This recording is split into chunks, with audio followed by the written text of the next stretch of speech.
Flavius Joseph, Antiquité judaïque. Livre 19, chapitre 1. Folie et cruauté de Caligula.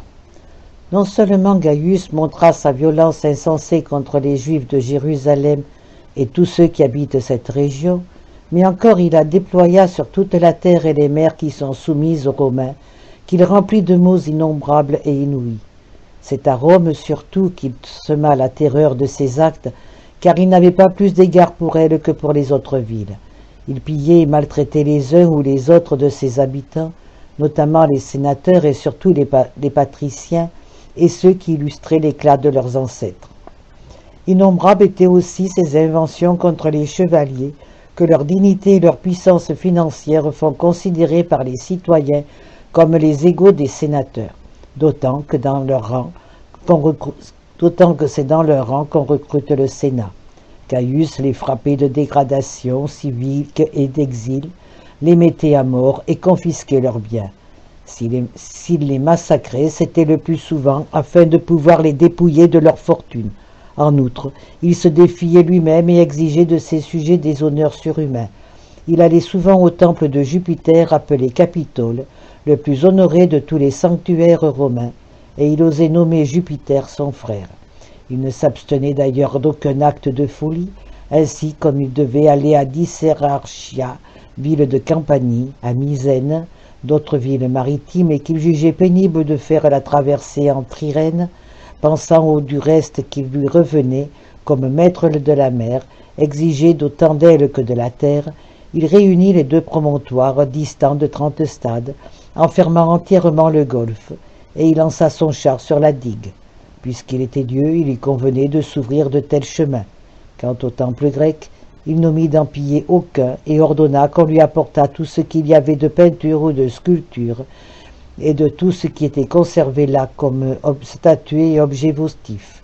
Il ne convenait pas en effet que de belles choses fussent placées ailleurs que dans l'endroit le plus beau, lequel n'était autre que la ville de Rome. Des œuvres ainsi rassemblées, il ornait son palais, ses jardins et ses autres résidences situées à travers l'Italie.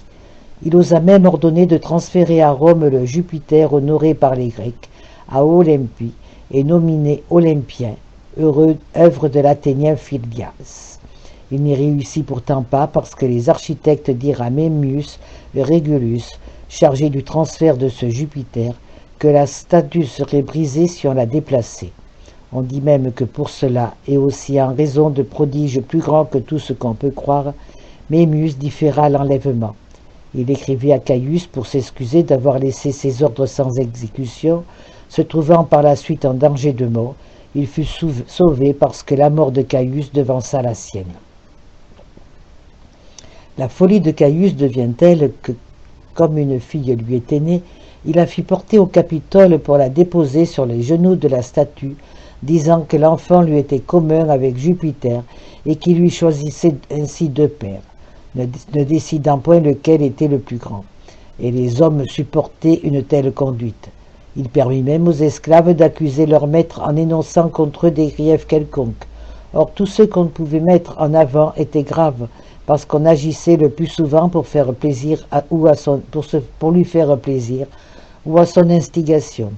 Ainsi l'esclave Paulus osa accuser Claude, et Caius accepta d'écouter une accusation contre son oncle paternel, dans l'espoir qu'il trouverait le moyen de se débarrasser de lui. Mais il n'y réussit pas. Lorsqu'il eut rempli de délations et de crimes tout l'univers qui lui était soumis, et excité les esclaves à régner sur leur maître, il se forma contre lui de nombreux complots, car les uns, exaspérés par ce qu'ils avaient subi, voulaient se venger, tandis que les autres voulaient se délivrer de cet homme avant de succomber eux-mêmes aux grandes calamités qui les menaçaient. Aussi sa mort devait-elle être un grand et bienfaisant événement pour tous et la sécurité commune, ainsi que pour notre peuple, qui aurait risqué de périr si Caius n'était pas mort rapidement.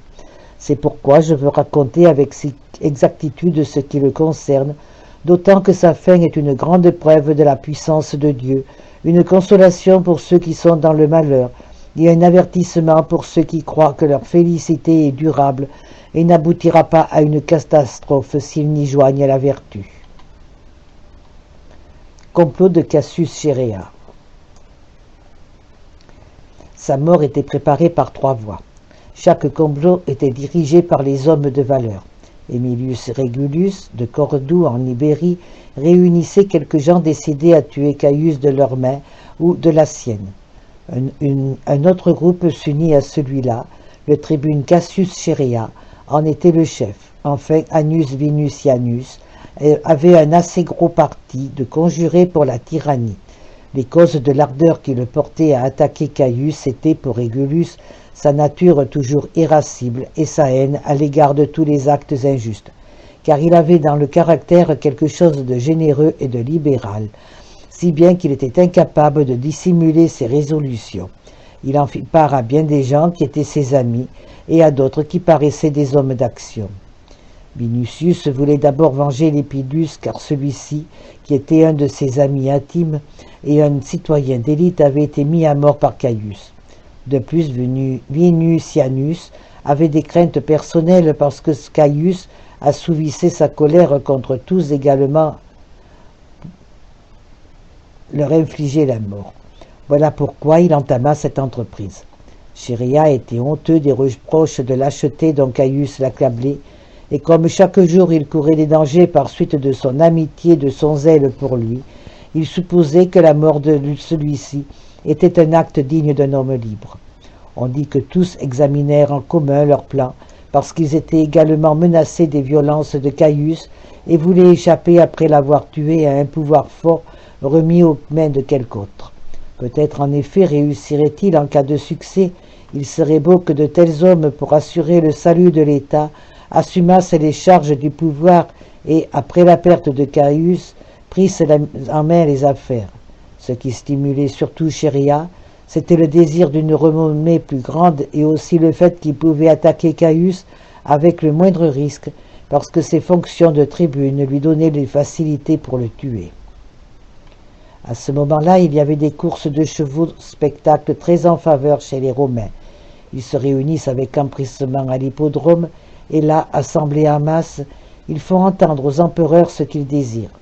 Les empereurs, quand ils jugent leur prière fondée, n'opposent pas de refus. On demanda donc à Caius, avec d'instantes prières, un allègement des impôts et une remise des droits qui étaient intolérables.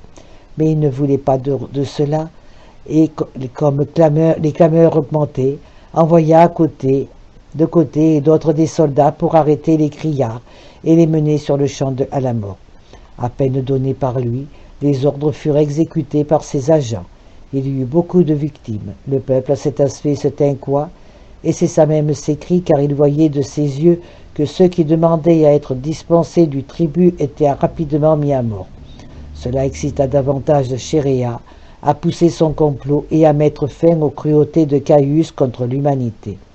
Souvent, il fut sur le point de tuer l'empereur pendant les festins, mais un scrupule le retenait, non qu'il hésitât encore à le tuer, mais parce qu'il guettait le moment favorable, ne voulant pas agir en vain, mais exécuter ce qui avait été décidé. Il y avait déjà longtemps qu'il servait dans l'armée et était mécontent de la conduite de Caius. Celui-ci l'avait préposé à la perception des impôts et de toutes les autres dettes arriérées que réclamait le trésor impérial.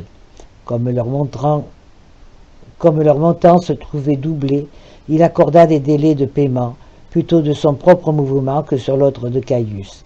Il avait en effet pris en pitié parce qu'il faut ménager l'infortune ceux qui étaient sous le coup de cette contribution.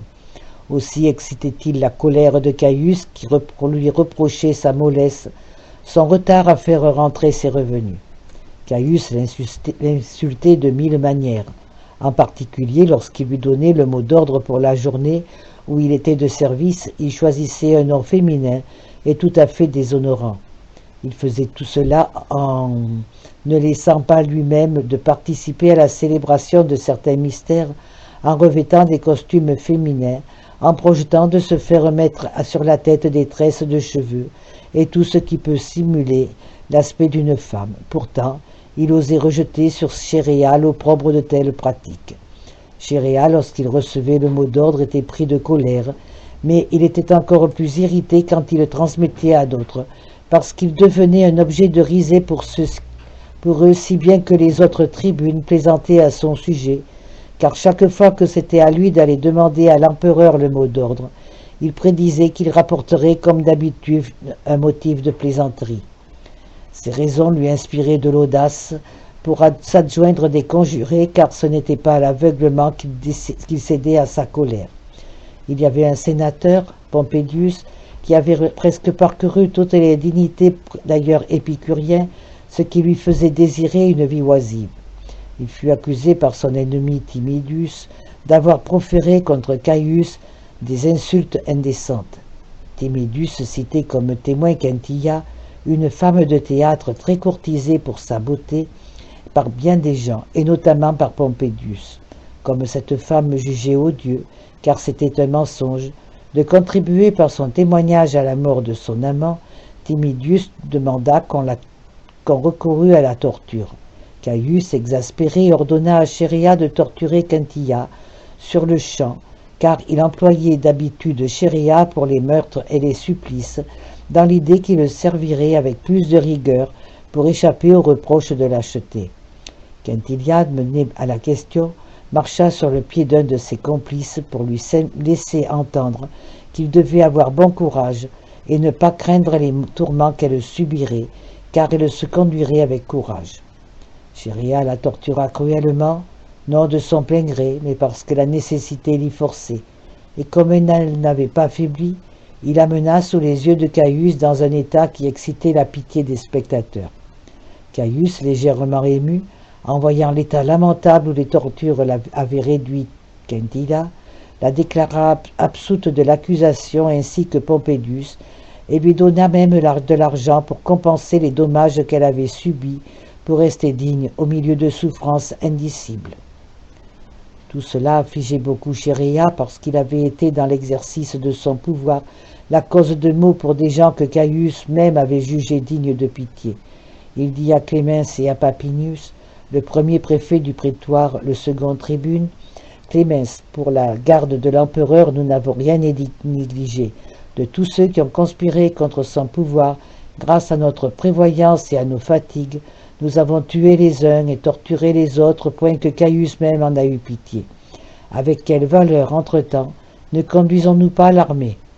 Clémence garda le silence, car la honte avec laquelle il avait supporté les ordres reçus se trahissait par son regard et sa rougeur. Mais il ne croyait pas bon de blâmer par des paroles la folie de l'empereur, soucieux qu'il était de sa sûreté. Chéréa, désormais enhardi, se met à parler sans craindre de danger, lui énumère les maux dont souffrent Rome et l'Empire. D'après ce qu'on dit, c'est Caius qui est regardé comme leur auteur, mais pour ceux qui cherchent à se rendre compte de la vérité, c'est moi, Clémence et Papinius, que voici, et plus que nous toi-même, qui faisons subir ces tortures à tout le genre humain, en suivant non pas les ordres de Caius, mais notre volonté. En effet, alors qu'il nous était loisible de faire cesser toutes ces injustices contre les citoyens et les sujets, nous lui obéissons en nous faisant, au lieu de soldats, gardes et bourreaux, et en portant les armes, non pour la liberté et la puissance des Romains, mais pour le salut de celui qui a servi corps et âme, nous souillant sans cesse de leur sang et leur torture, jusqu'au jour où quelqu'un à nos dépens rendra le même service à Caius.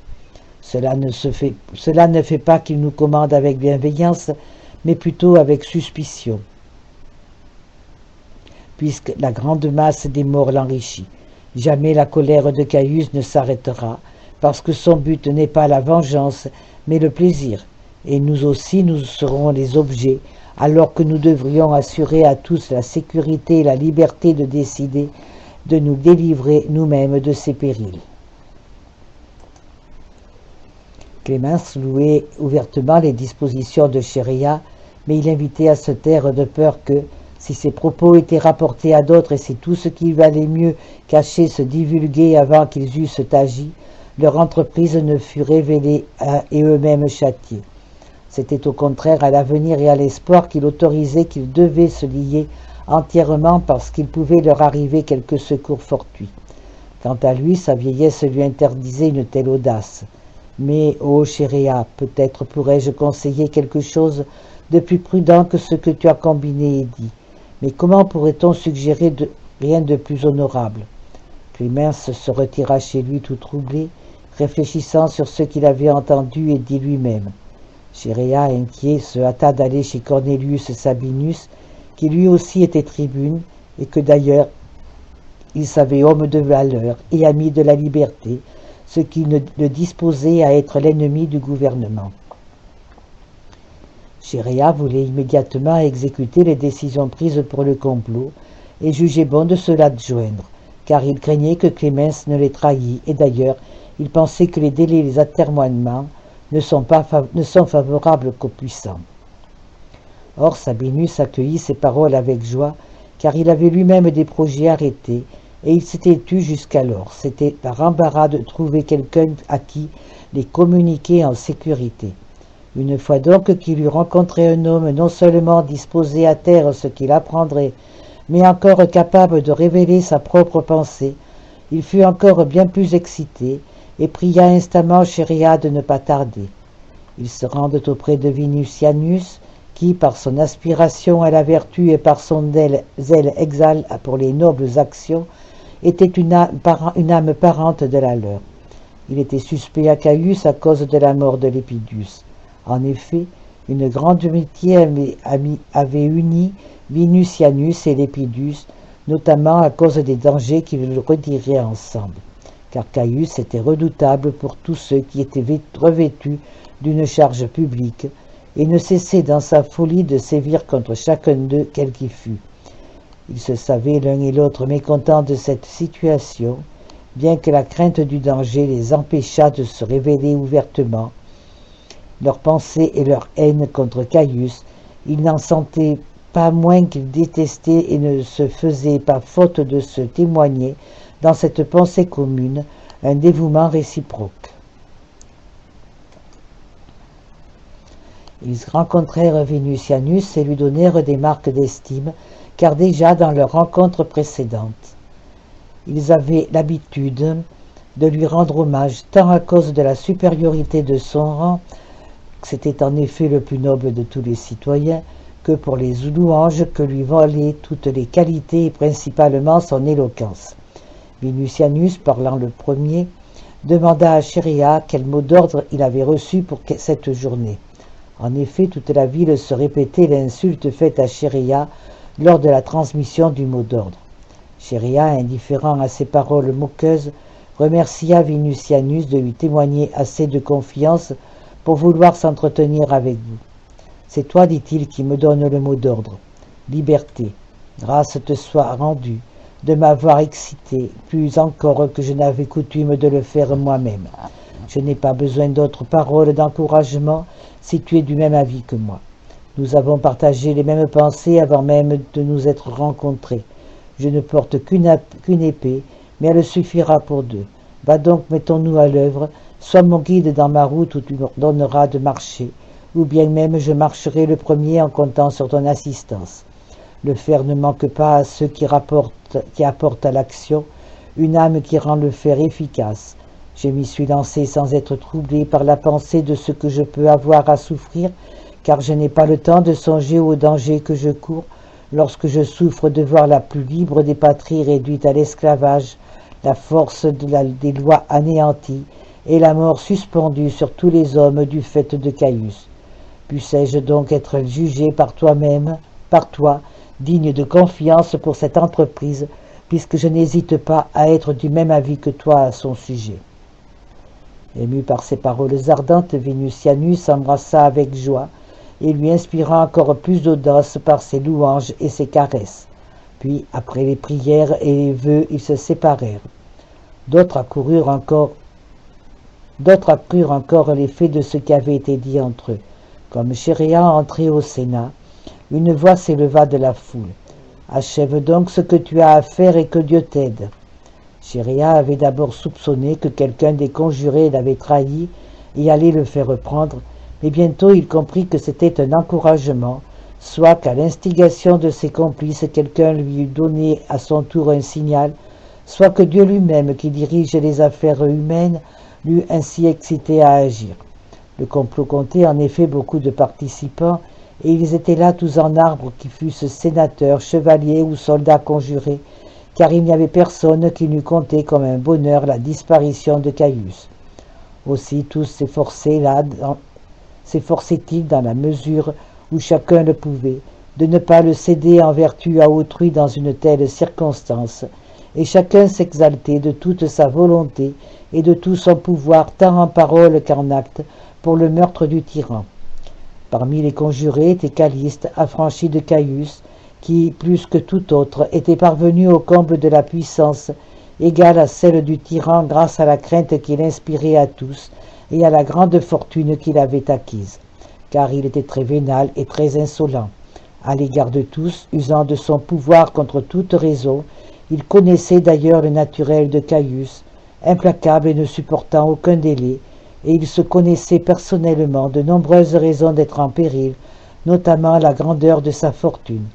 Aussi servait-il Claude en passant secrètement de son côté, dans l'espoir que l'Empire reviendrait à celui-ci. Caius disparaissait, et que lui-même trouverait, dans une puissance semblable à celle qu'il occupait, un prétexte à obtenir des honneurs, s'il avait eu soin de gagner d'avance la gratitude de Claude et une réputation de dévouement à son égard. Il osa dire qu'ayant reçu l'ordre d'empoisonner Claude, il avait trouvé 1000 moyens de différer la chose. Mais Caliste ne semble avoir forgé ce récit pour prendre Claude dans ses filets, car si Caius avait été résolu à se débarrasser de Claude, il n'aurait point toléré les atermoiements de Caliste, et celui-ci, s'il avait reçu l'ordre, se serait gardé d'en différer l'exécution, ou n'eût pas contrevenu à l'ordre de son maître, sans recevoir immédiatement son salaire. C'était donc quelque puissance divine qui avait protégé Claude des fureurs de Caius, et Caliste avait seulement simulé un bienfait où il n'était pour rien. L'entourage de Chéréa retardait le jour en jour l'entreprise parce que la majorité des conjurés hésitaient. Ce n'était pas en effet de son plein gré que Chéréa différait, car il considérait tout moment favorable. Souvent, comme lorsque Caius montait au Capitole pour offrir des sacrifices en faveur de sa fille, l'occasion se présentait tandis qu'il se tenait au-dessus de la basilique et lançait au peuple de l'or et de l'argent. On pouvait le précipiter de ce toit élevé, surplombant le forum, ou encore dans la célébration des cérémonies qu'il avait instituées, alors qu'il ne se méfiait de personne, préoccupé qu'il était de s'y comporter avec dignité, et se refusant à croire que quelqu'un pût tenter alors quelque chose contre lui. Même si aucun signe ne venait des cieux, Chéréa pouvait faire mourir Caius, et il aurait la force de le supprimer même sans armes. Grande était l'irritation de Chéréa contre ses complices, car il craignait que les occasions ne vinssent à manquer. Les autres avouaient qu'il avait raison et que c'était dans leur intérêt qu'il les pressait. Néanmoins, il lui demandait encore un court délai, de peur que, si l'entreprise échouait, il n'y eût des troubles dans la ville, qu'on ne recherchât tous les confidents de la tentative et que, lorsqu'ils voudraient agir, leur courage ne fut rendu inutile parce que Caius se garderait mieux contre eux. Il convenait donc de se mettre à l'œuvre pendant que les fêtes se dérouleraient au Palatin. On les célèbre en l'honneur de César, qui s'est le premier approprié le pouvoir du peuple. À une petite distance en avant du palais, et s'est élevée une tribune de charpente, d'où regardent les patriciens, leurs femmes et leurs enfants, et l'empereur lui-même. Les conjurés auraient donc toute facilité quand tant de milliers de personnes seraient pressées dans un espace étroit pour attaquer Caius à son entrée sans que les gardes, si même quelques-uns le voulaient, puissent lui porter secours. Flavius Joseph, Antiquité judaïque, livre 19, chapitre 1, suite. Assassinat de Caligula. Chéréa était donc arrêté. Quand les fêtes furent arrivées, il était décidé qu'il tenterait l'entreprise dès le premier jour. Mais la fortune qui accordait des délais était plus forte que les décisions prises par les conjurés. Comme on avait laissé écouler les 3 premiers jours consacrés, ce fut à grand-peine le dernier jour que l'on passa à l'action. Chéréa, ayant convoqué les conjurés, leur dit : Le long espace de temps perdu nous reproche d'avoir ainsi différé ce que nous avons voulu avec tant de vertu. Mais ce qui serait grave, c'est qu'une dénonciation fût échouée notre tentative et accrue l'audace de Caius. Ne voyons-nous pas que nous enlevons à la liberté tous les jours, que nous concédons en plus à la tyrannie de Caius, quand nous devrions nous délivrer nous-mêmes des craintes pour l'avenir et contribuer à la félicité des autres, tout en nous assurant pour toujours une grande admiration et un grand honneur. Quand il ne pouvait plus nier que ses paroles fussent nobles, ni cependant accepter ouvertement l'entreprise, il gardait un profond silence. « Pourquoi, dit-il aux nobles compagnons, tergiversons-nous? Ne voyez-vous pas qu'aujourd'hui est le dernier jour des fêtes et que Caius va s'embarquer ?» En effet, il se préparait à partir pour Alexandrie afin de visiter l'Égypte. « Il sera beau pour nous de laisser échapper de nos mains cette honte que l'orgueil romain promènera sur terre et sur mer. Comment ne nous jugerions-nous pas justement accablés d'opprobre si quelque Égyptien le tuait, estimant que son insolence est intolérable pour les hommes libres? Pour moi, je ne supporterai pas davantage vos prétextes, et au jour même je marcherai au péril en bravant avec joie ses conséquences, même sous le coup du danger, je ne différerai pas. En effet, qu'arriverait-il de pire pour un homme qui a de la fierté que de laisser tuer Caius de mon vivant par un autre qui me ravirait ce titre de gloire? » Parlant ainsi, il s'était excité lui-même à agir et avait donné de l'audace aux autres. Tous donc avaient le désir de commencer sans délai l'entreprise. Dès l'aurore, Chéréa se trouva au palais ceint de l'épée des cavaliers, car c'est l'habitude pour les tribunes de la porter quand ils mandent le mot d'ordre à l'empereur, et ce jour-là, c'était à lui de le recevoir. À ce moment-là, le peuple partait vers le palais pour jouir d'avance du spectacle, au milieu du tumulte et de la bousculade, car Caius aimait avoir à la hâte de la foule en cette circonstance. Aussi n'avait-on réservé aucune enceinte aux sénateurs et aux chevaliers, et tous étaient assis pêle-mêle, les femmes avec les hommes, les esclaves avec les hommes libres. Caius, à qui l'on avait rayé un passage, sacrifia à César Auguste en l'honneur de qui se célébraient les fêtes. Quand une des victimes tomba, la toge d'un sénateur, Asprenas, fut éclaboussée de sang. Cela fit rire Caius, mais c'était évidemment un présage pour Asprenas, qui fut massacré avec Caius. On dit que ce jour-là, Caius, contrairement à sa nature, fut très affable et montra dans ses entretiens une politesse qui frappa d'étonnement tous ceux qui se trouvaient là. Après le sacrifice, il s'assit pour regarder le spectacle, ayant autour de lui les principaux familiers. Voici comment était disposé le théâtre que l'on échafaudait chaque année. Il y avait 2 portes donnant l'une sur l'espace libre, l'autre sur un portique pour que les entrées et les sorties ne dérangent pas ceux qui étaient enfermés à l'intérieur et pour que la tente elle-même, qui était divisée en 2 par une cloison, les acteurs et les musiciens puissent sortir. Toute la foule était donc assise et Chéréa était avec les tribunes à peu de distance de Caius. L'empereur se tenait du côté droit du théâtre. Un certain Vatinus, de l'ordre sénatorial, ancien prêteur, demanda à Cluvius, personnage consulaire qui était assis à côté de lui, s'il avait entendu parler de la Révolution. Mais il prit soin que ces paroles ne puissent être entendues. L'autre lui répondant qu'il ne savait rien, « C'est assurément aujourd'hui, lui dit-il, Cluvius, qu'on représente la mort du tyran. Et Cluvius, notre noble ami, tais-toi, de peur que quelque autre Achéen n'entende tes paroles. » On jeta aux spectateurs beaucoup de fruits et d'oiseaux que leur rareté faisait apprécier de ceux qui les obtenaient, et Caius se réjouissait à voir les luttes et les disputes des spectateurs pour se les approprier, en les arrachant à d'autres. Alors il se produisit 2 présages. On représenta un mime où l'on crucifiait un chef de brigands. D'autre part, le pantomime joua le drame de Cinyras, où celui-ci se tue lui-même ainsi que sa fille Myra, et il y avait beaucoup de sang artificiellement répandu tout autour du crucifié que de Cinyras. On est d'accord que la date était celle où Philippe, fils d'Amyntas et roi de Macédoine, fut tué par Pausanias, un de ses compagnons, à son entrée dans le théâtre. Caius se demandait s'il assisterait au spectacle jusqu'au bout, parce que c'était le dernier jour où il se baignerait et prendrait son repas avant de revenir comme il avait fait auparavant. Vinicius, qui était assis au-dessus de Caius, craignant que le moment favorable ne passât en vain, se leva lorsqu'il vit Chéréa prendre également le devant et se hâta d'aller à sa rencontre pour l'encourager. Caius, le saisissant par sa toge, lui dit aimablement « Où vas-tu donc, mon cher ?» Et lui se rassit comme par respect pour l'empereur, mais plutôt parce que la peur le dominait. Puis après avoir laissé s'écouler un moment, il se leva à nouveau. Alors Caius ne l'empêcha plus de sortir, croyant qu'il allait dehors pour satisfaire un besoin.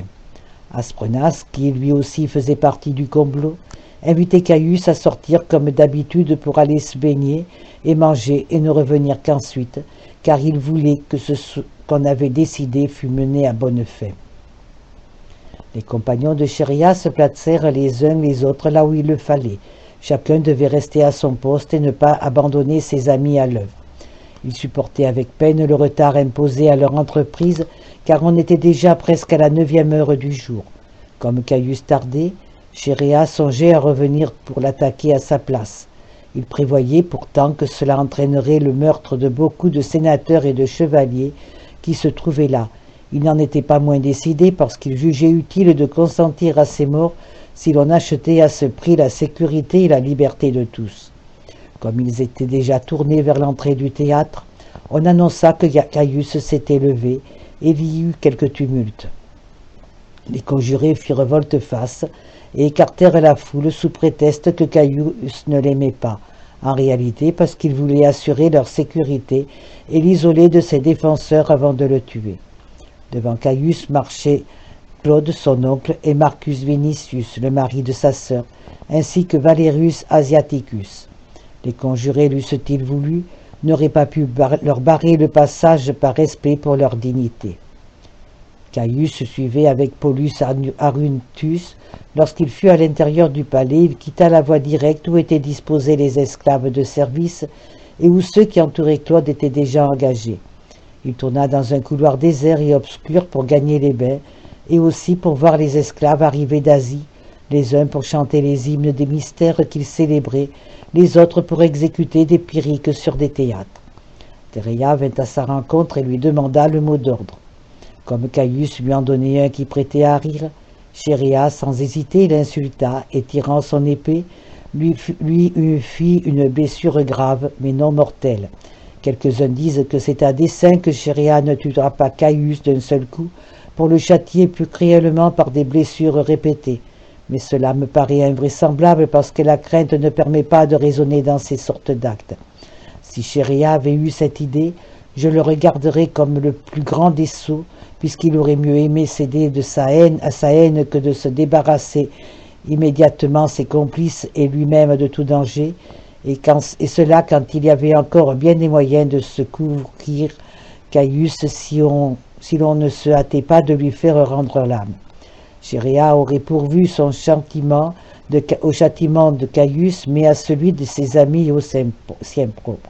Si, alors qu'il pouvait, après avoir réussi, échapper en silence à la colère des vengeurs de Caius, il avait, sans savoir s'il réussirait, voulu sottement se perdre lui-même en même temps que l'occasion favorable. Mais libre à chacun de juger comme il entend en cette matière. Caius fut accablé par la douleur causée par la blessure, car l'épée enfoncée entre le bras et le cou fut arrêtée par la clavicule. Il ne poussa aucun cri d'effroi et n'appela à son aide aucun de ses amis, soit par la défiance, soit simplement qu'il n'y ait pas pensé, mais après avoir gémi sous la douleur excessive, il s'élança en avant pour fuir. Cornelius Sabinus le rencontra alors qu'il le croyait déjà exécuté, le pousse et le fait tomber à genoux. Beaucoup de gens l'entourent et sur un seul cri d'exhortation, le frappent de leurs épées, s'encourageant mutuellement à rivaliser. Enfin, de l'aveu de tous, c'est Aquila qui lui porta le dernier coup qui l'acheva.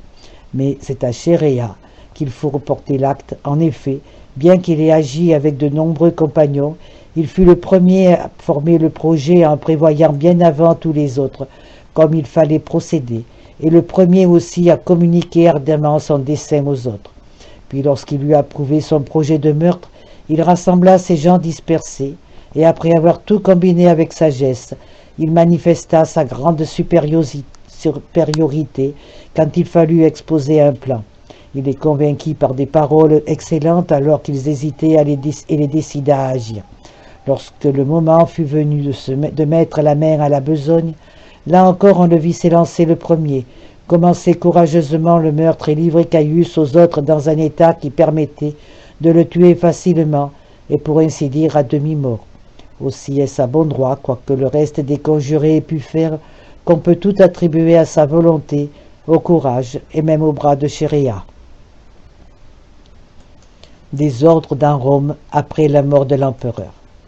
Donc Caius, ayant subi ce genre de mort, gisait inanimé, percé de 1000 blessures.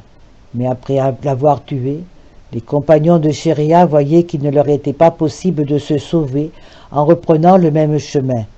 Ils étaient effrayés de leur acte, car un danger grave les menaçait, ayant tué un empereur honoré et chéri par une populace insensée.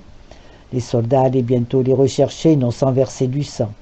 D'ailleurs, le passage où ils avaient accompli leur acte était étroit, obstrué par la grande masse des serviteurs et des soldats qui, ce jour-là, étaient de garde près de l'empereur. Aussi, prenant une autre route, ils arrivèrent à la maison de Germanicus, père de ce Caius qu'ils venaient de tuer. Cette maison était adjacente au palais, avec lequel elle ne faisait qu'un, bien que les édifices construits par chacun des empereurs eussent un nom particulier d'après ceux qui les avaient fait construire ou en avaient les premiers habité une partie. Ayant échappé à la foule qui survenait, il se trouvait pour l'instant en sécurité car on ignorait encore la gravité de ce qui était arrivé à l'empereur. Les Germains furent les premiers à connaître la mort de Caius. C'étaient ces gardes tirant leur nom du peuple où on les enrôlait et dans lequel se recrutait la légion celtique. Chez eux, la colère est un trait national, ce qui d'ailleurs n'est pas rare chez certains autres barbares, car ils raisonnent peu leurs actes. Ils ont une grande force physique, et quand ils attaquent l'ennemi du premier élan, ils ont de grandes chances de réussir là où ils se jettent. Les Germains, à la nouvelle du meurtre de Caius, furent très affligés parce qu'ils ne jugeaient pas l'empereur d'après sa vertu, ni d'après l'intérêt général, mais d'après leur intérêt particulier. Caius leur était très cher à cause des dons d'argent par lesquels il achetait leur dévouement. Ils tirèrent donc leurs épées. Ils avaient pour chef Sabinus, qui devait son grade de tribune, non à son mérite ou à la noblesse de ses ancêtres, c'était un ancien gladiateur, mais à la force physique que lui avait donné de l'autorité sur de tels hommes.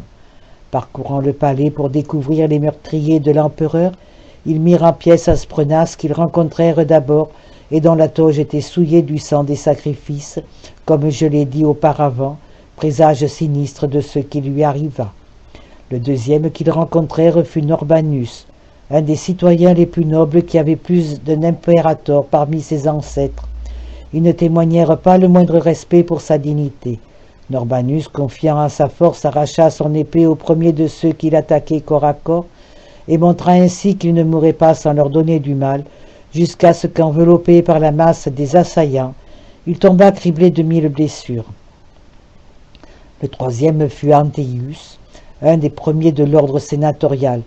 Il rencontra les Germains non pas par hasard, comme les précédents, mais par curiosité, pour la joie de contempler lui-même Caius à terre et de satisfaire ainsi sa haine contre lui, car le père d'Anteius, qui portait le même nom, avait été exilé par Caius, qui, non content de cela, avait envoyé des soldats pour le tuer.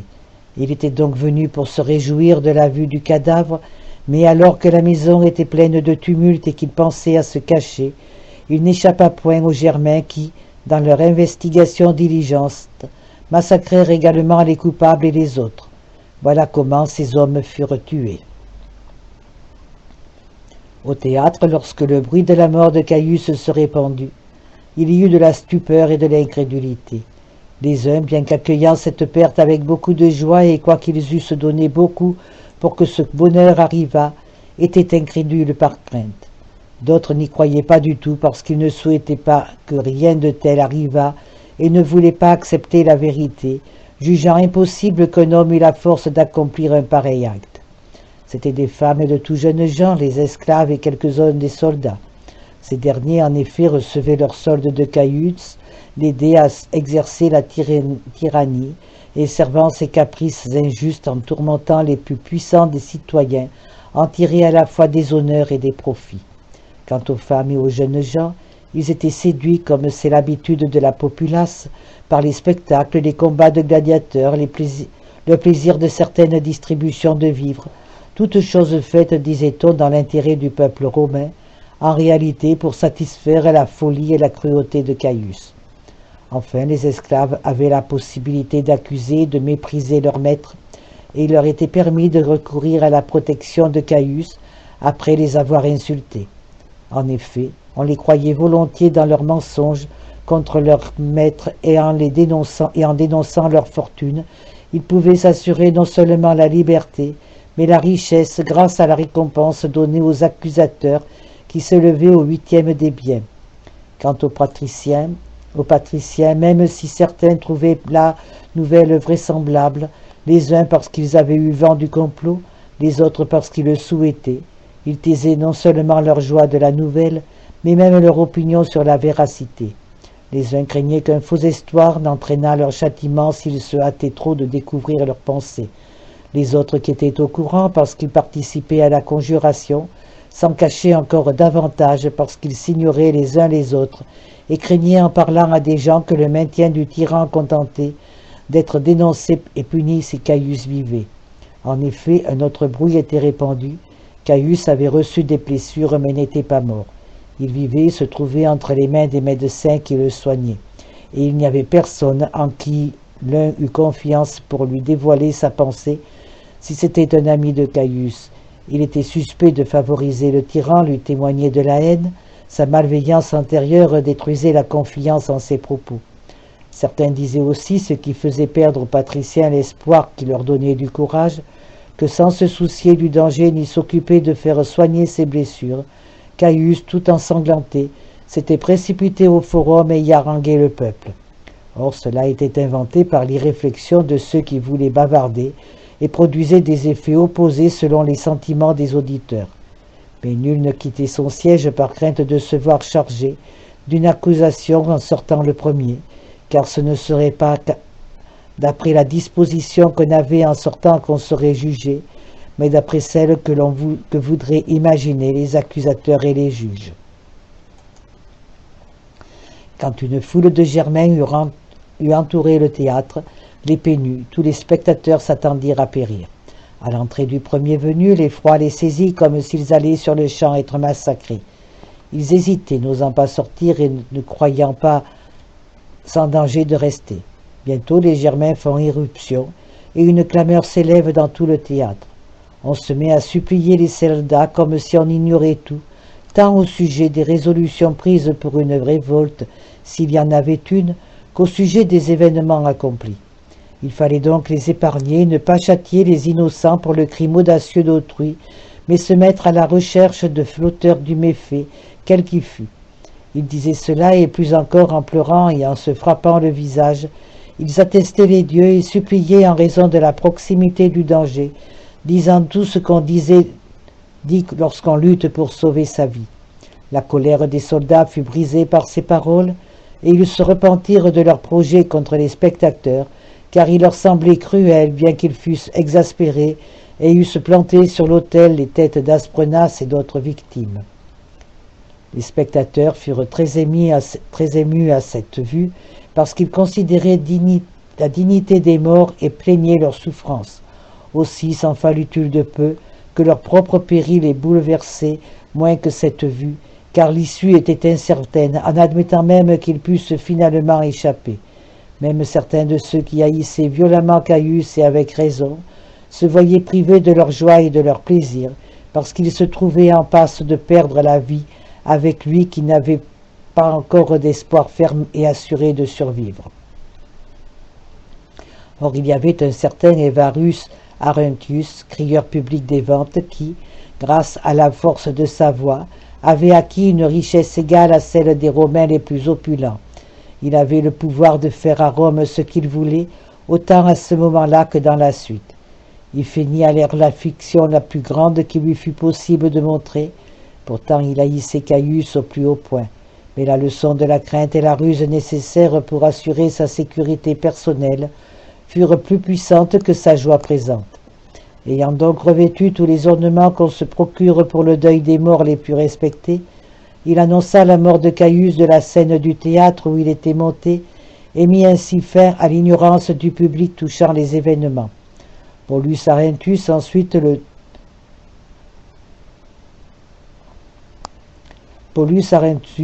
fit ensuite le tour du théâtre en interpellant les Germains.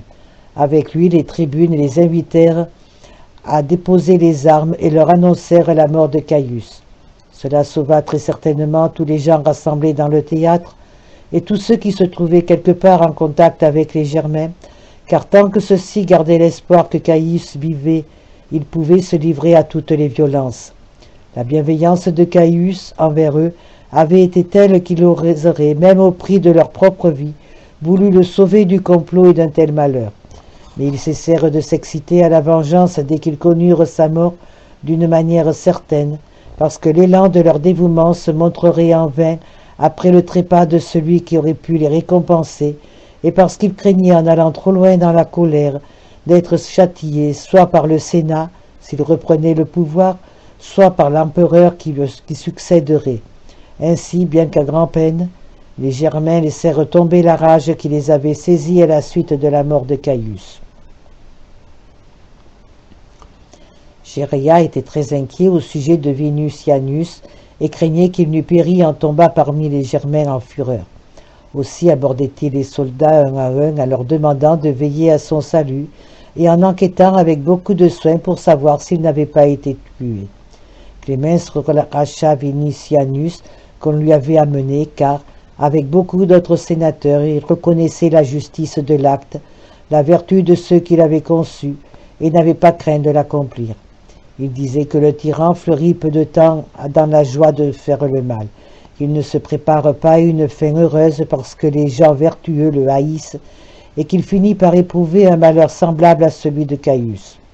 Ce dernier, même avant la révolte et la conspiration ourdie, avait conspiré contre lui-même, car les injustices qui le rendaient intolérable et par son mépris des lois, il avait appris à ceux qui lui étaient le plus dévoués à devenir ses ennemis.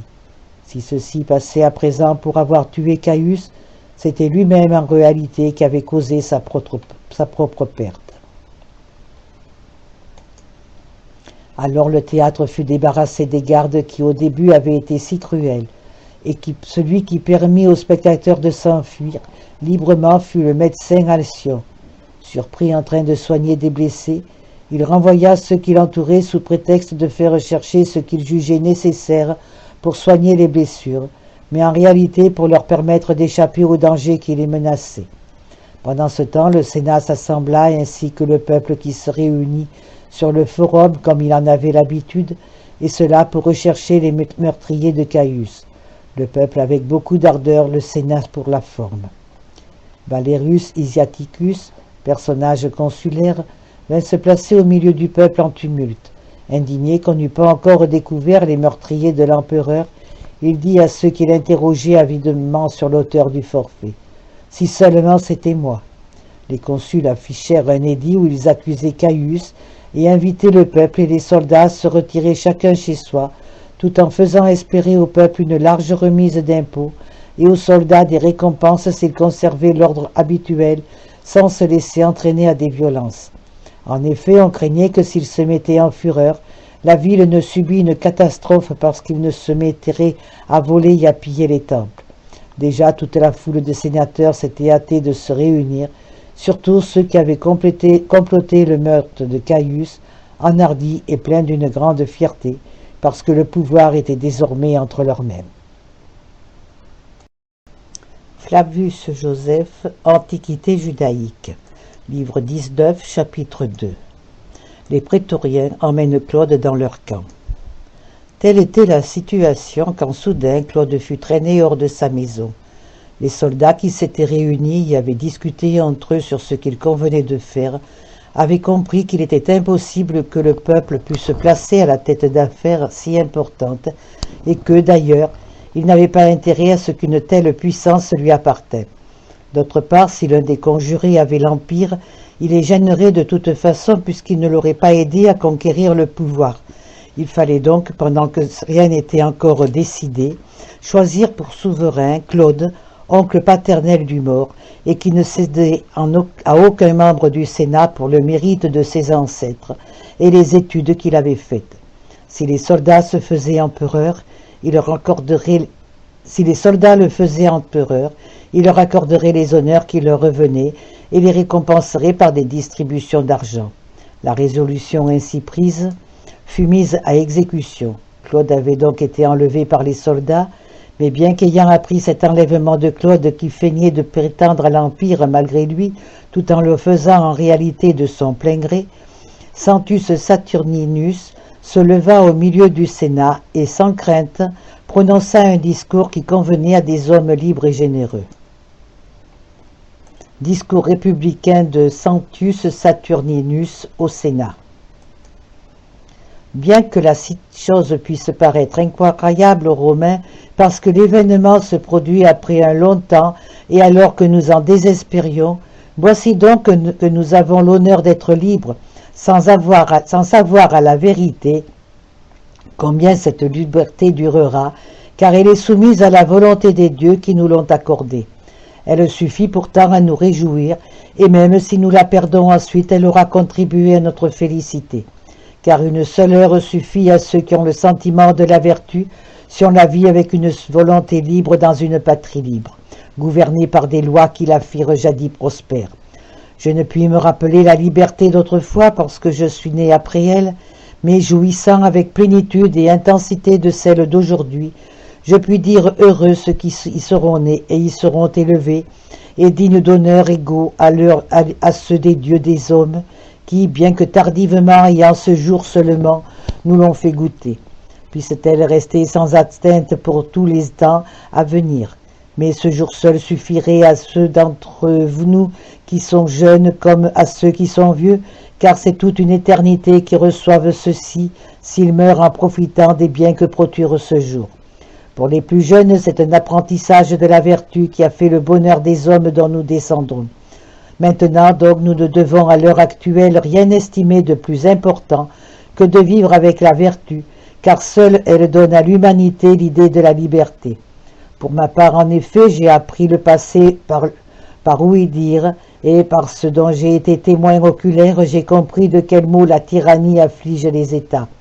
Elle empêche toute vertu, enlève aux gens magnanimes l'indépendance, enseigne la flatterie et la crainte parce qu'elle remet les affaires non à la sagesse des lois, mais à l'humeur des maîtres.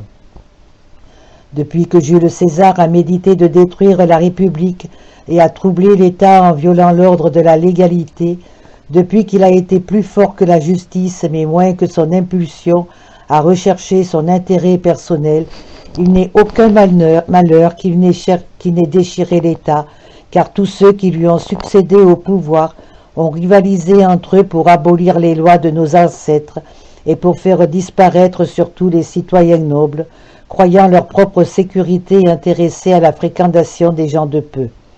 Non seulement donc ils abaissaient ce qu'on jugeait éminent par leur vertu, mais ils décidaient de les perdre complètement. Bien que ces empereurs aient ôté plusieurs et qu'ils aient montré chacun une dureté insupportable dans leur règne, Caius, qui est mort aujourd'hui, a commis à lui seul le plus d'atrocités que tous les autres réunis, en donnant libre cours à une rage grossière, non seulement contre ses compatriotes, mais encore ses proches et ses amis, en leur infligeant à tous indistinctement des maux très grands sous le prétexte injuste de se venger d'eux, et en déchaînant sa colère également contre les hommes et contre les dieux. En effet, la tyrannie ne se contente pas de profiter des plaisirs à sa portée, d'abuser de la violence, de léser les gens dans leur fortune ou leurs femmes, mais elle considère comme son principal avantage d'inquiéter ses ennemis dans toute leur famille. Or, tout État libre est un État ennemi pour la tyrannie, dont il est impossible de s'assurer la bienveillance, même à qui se soucie peu de tout ce qu'elle inflige. En effet, les tyrans connaissent bien les maux dont ils ont accablé certaines gens, même si ces derniers méprisent magnanimement le sort, et ils ne peuvent se cacher à eux-mêmes ce qu'ils ont fait. Aussi croient-ils ne pouvoir jouir de toute sincérité à l'égard des suspects s'ils peuvent les anéantir. Délivrés de ces maux, et soumis seulement les uns aux autres, possédant ainsi le gouvernement qui garantit le mieux la concorde présente, la sécurité future, la gloire et la prospérité de l'État, vous avez le droit d'examiner chacun à l'avance ce que réclame le bien commun, ou de donner à votre tour votre avis si une proposition présentée auparavant n'a pas votre agrément. Cela ne vous fera pas courir aucun danger parce que vous n'aurez pas au-dessus de vous un maître irresponsable qui peut faire du tort à l'État et qui a plein pouvoir pour supprimer ceux qui ont exprimé leurs pensées. Rien n'a mieux nourri ici la tyrannie de nos jours que la lâcheté et l'absence de toute opposition à ses volontés, car, amoindris par les séductions de la paix et ayant appris à vivre comme des esclaves, nous sentions tous que nous souffrions des maux insupportables, et nous assistions au malheur de notre entourage, mais craignant de mourir avec gloire, nous attendions une fin entachée de la pire des hontes. Il faut d'abord décerner les plus grands honneurs à ceux qui ont supprimé le tyran, et surtout à Cassius Chaerea. On a vu cet homme à lui seul, avec l'aide des dieux, nous donner la liberté par sa volonté et par son bras. Il ne convient pas de l'oublier, et puisque sous la tyrannie il a à la fois tout préparé et couru le premier des dangers en faveur de notre liberté, il faut, maintenant que nous sommes libres, lui décerner les honneurs et faire ainsi en toute indépendance notre première manifestation. Il est en effet très beau et digne d'homme libre de récompenser des bienfaiteurs tels que Chaerea l'a été envers nous tous. Il ne ressemble en rien à Cassius et à Brutus, les meurtriers de César, car ceux-là ont rallumé dans l'État des étincelles de discorde et de guerre civile, tandis que celui-ci a délivré l'État après avoir tué le tyran de tous les maux qu'il avait déchaînés sur nous. Sentius parlait ainsi et les sénateurs et tous les chevaliers présents accueillaient ces paroles avec joie. Alors un certain Trebillus Maximus s'avança et enleva à Sentius sa bague où se trouvait enchâssée une pierre taillée à l'effigie de Caius, car dans sa hâte à parler et à agir comme il le voulait, Sentius l'avait, croyait-on, oublié et la gemme fut brisée. La nuit était très avancée. Chaerea demanda le mot d'ordre au consul. Ceux-ci le lui donnèrent, liberté. Ce qui se passait les étonnait eux-mêmes et leur semblait presque incroyable, car c'était 100 ans après la suppression de la République que le pouvoir de donner les mots d'ordre revenait au consul. En effet, avant que l'État fût aux mains d'un tyran, c'étaient eux qui dirigeaient les affaires militaires. Chaerea, ayant pris le mot d'ordre, le transmit à ceux des soldats qui étaient rassemblés près du Sénat. Il y avait là environ 4 cohortes qui jugeaient l'absence de souverain plus honorable que la tyrannie. Elles partirent avec les tribunes, et déjà le peuple commençait à se retirer, très joyeux de ses espérances, plein de respect pour celui qui avait rendu le pouvoir, et non plus pour un empereur. Chaerea était tout pour lui. Meurtre de la femme et de la fille de Caligula. Mais Chaerea était indigné que la fille et la femme de Caius fussent encore en vie et que son châtiment ne se fût pas étendu à toute sa maison, car tout ce qui en subsistait ne survivrait que pour la perte de l'État et des lois. Prenant à cœur de mener à bout son dessein de satisfaire complètement sa haine contre Caius, il envoya Lupus, l'un des tribunes, tuer la femme et la fille de Caius. C'est parce qu'il était parent de Clémence que l'on proposa à Lupus une telle mission. En effet, ayant pris part ne fût-ce qu'en cela au tyrannicide, il serait honoré par les citoyens pour sa vertu, autant que s'il passait pour avoir participé à toute l'entreprise des premiers conjurés. Mais quelques-uns des complices trouvaient cruel d'user de violence à l'égard d'une femme, car c'était plutôt par instinct naturel que sur ses conseils de celle-ci que Caius avait commis tous les crimes qui avaient réduit l'État au désespoir. D'autres, au contraire, rejetaient sur elle l'invention de tous les forfaits. et la rendait responsable de tout le mal commis par Caius. Elle lui avait, disait-on, donné un filtre pour asservir sa volonté et lui assurer son amour. Elle l'avait ainsi rendu fou. C'était elle qui avait tout machiné contre le bonheur des Romains et de l'univers qui leur était soumis. Enfin, on décida de la tuer, car ceux qui déconseillaient cet acte ne purent être utiles, et on envoya Lupus qui, pour sa part, n'était pas disposé à se laisser retarder par des hésitations et à ne pas exécuter sans délai les ordres reçus. Il ne voulut supporter aucun reproche au sujet de ce qui se faisait pour le salut du peuple. Donc, entré dans le palais, il surprit Césonia, la femme de Caius, étendue à côté du cadavre de son mari, gisant à terre, dépourvue de tout ce qu'on accorde d'habitude aux morts. Elle-même était couverte du sang des blessures et très affligée de son grand malheur. Sa fille s'était jetée à côté d'elle, et dans cette situation, on n'entendait que des reproches adressés par Césonia à Caius de ne pas l'avoir écoutée quand elle l'avait tant de fois averti. Ce langage prêtait alors, comme maintenant encore, à une double interprétation selon les dispositions d'esprit des auditeurs qui peuvent lui donner la portée qu'ils veulent. Les uns lui dirent que ces paroles signifiaient que Césonia avait conseillé à Caius de renoncer à ses folies et à sa cruauté envers ses concitoyens pour diriger les affaires avec modération et vertu, afin de ne pas se perdre en continuant à agir comme il faisait. Les autres disaient que, le bruit de la conjuration lui étant parvenu, elle avait conseillé à Caius de tuer sans retard et sur le champ tous les conjurés, même s'ils étaient innocents, pour se mettre à l'abri du danger, et que c'était là ce qu'elle lui reprochait d'avoir agi avec trop de mollesse après ses avertissements. Voilà donc quelles étaient les paroles de Césonia et ce qu'on en pensait. Dès qu'elle vit entrer Lupus, elle lui montra le corps de Caius et en gémissant et en pleurant, l'invita à approcher. Voyant que Lupus n'acceptait pas son désir et s'avançait comme avec répugnance, elle comprit le but de sa venue, découvrit sa gorge avec empressement, et en attestant les dieux comme le fait quiconque se sait dans une situation désespérée, et lui ordonna de ne pas tarder à achever la tragédie commencée à ses dépens. Elle mourut ainsi courageusement sous les coups de Lupus, et sa fille après elle. Puis Lupus se hâta d'aller annoncer ces nouvelles à l'entourage de Chéréa.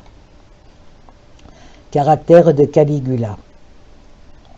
Caius, quand il mourut de la sorte, avait gouverné les Romains pendant 4 ans moins 4 mois. C'était un homme qui, même avant d'être au pouvoir, avait quelque chose de sinistre et atteignait au comble de la méchanceté. Victime de ses passions, ami de la délation, il s'effrayait de tout et à cause de cela devenait très sanguinaire quand il osait. Sa puissance lui servait seulement pour faire du mal, d'une arrogance insensée à l'égard de tous ceux à qui il aurait dû le moins en témoigner. Il se procurait des ressources par le meurtre et l'injustice. Il avait à cœur d'être plus fort que la divinité et les lois, mais il était vaincu par les flatteries et la plèbe. Tout ce que la loi déclare honteux et blâme comme tel lui semblait plus honorable que la vertu. Il était de plus ingrat même envers ses amis les plus intimes et les plus dévoués. Il s'irritait contre eux et les châtiait même pour les choses les plus insignifiantes. Il regardait comme son ennemi quiconque pratiquait la vertu et n'admettait aucune objection à ses désirs chez tous ceux à qui il commandait. C'est ainsi qu'il eut de relations intimes avec sa sœur légitime, ce qui fit qu'il la commande. J'ai perdu la ligne.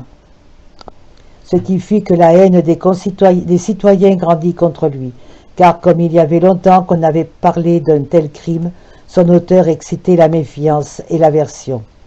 On ne pourrait citer aucune œuvre grande ou digne d'un roi qui ait réalisé pour le bien de ses contemporains ou de la postérité, sauf les travaux faits dans les environs de Rhégium et de la Sicile pour recevoir les navires de blé venant d'Égypte. Œuvre considérable et très favorable à la navigation, mais il ne la mena pas à bonne fin et la laissa inachevée parce qu'il s'y prit trop mollement.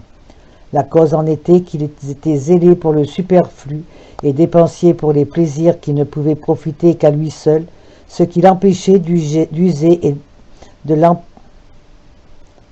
ce qui l'empêchait d'user de l'empêcher pour les entreprises reconnues utiles. Du reste, c'était un orateur excellent, très disert, aussi bien dans la langue grecque que dans la langue nationale des Romains. Il comprenait très vite à ce que les autres avaient composé et longuement médité à l'avance. Il répondait si bien à l'improviste qu'il se montrait plus persuasif que n'importe qui dans les grandes affaires, tant par la facilité de son naturel que par le soin qu'il avait pris de le fortifier en l'exerçant. Fils du neveu de Tibère, dont il fut aussi le successeur, il dut nécessairement recevoir une bonne instruction, parce que Tibère lui-même brillait par là au plus haut degré, et que Caius rivalisait de zèle avec lui pour obéir aux ordres de l'empereur. Par là, il emporta sur ses contemporains. Cependant, tous les bénéfices qu'il avait retirés de son éducation ne purent le sauver de la perte où l'entraîna sa toute puissance, tant sa vertu est inaccessible à ceux qui ont toute facilité d'agir sans rendre compte à personne. Après avoir commencé à s'appliquer vivement à avoir des amis estimables en tout, afin de rivaliser de science et de réputation avec les meilleurs, l'excès de son injustice finit par détruire l'affection qu'ils avaient eue pour lui et par exciter une haine secrète qui le fit périr sous leur conjuration. Flavius Joseph, Antiquité judaïque.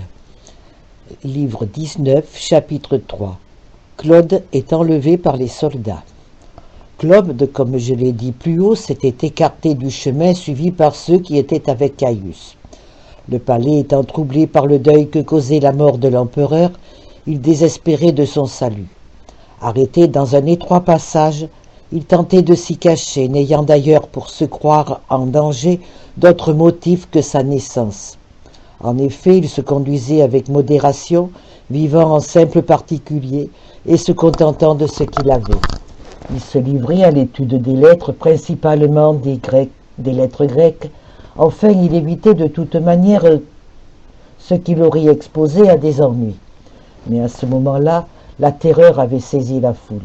Le palais était en proie à la fureur des soldats, et les gardes du corps, apeurés et sans direction, étaient comme les autres citoyens, groupés autour du prétoire qui forme comme le sanctuaire de l'armée, délibérant sur ce qu'il y avait lieu de faire. Tous ceux qui se trouvaient là ne songeaient pas à venger Caius, parce que c'était avec justice qu'il avait subi son sort. Mais ils examinaient surtout comment arranger le mieux possible leurs propres affaires, d'autant que les Germaines étaient en train de punir les meurtriers, plus pour satisfaire leur propre cruauté que dans l'intérêt général. Tout cela bouleversait Claude, qui craignait pour son salut, surtout depuis qu'il avait vu porter çà et là les têtes d'Asprenas et de ses amis. Il se tenait en haut de quelques marches et se dissimulait dans l'obscurité qui l'environnait. Gratus, l'un des soldats du service au palais, l'aperçut, et ne pouvant à cause de l'ombre voir exactement qui c'était, n'hésitait pas à supposer que c'était un individu embusqué et s'avança vers lui. Comme l'autre l'invitait à se retirer, il le pressa, l'appréhenda et le reconnut. « C'est Germanicus, dit-il à ceux qui le suivaient.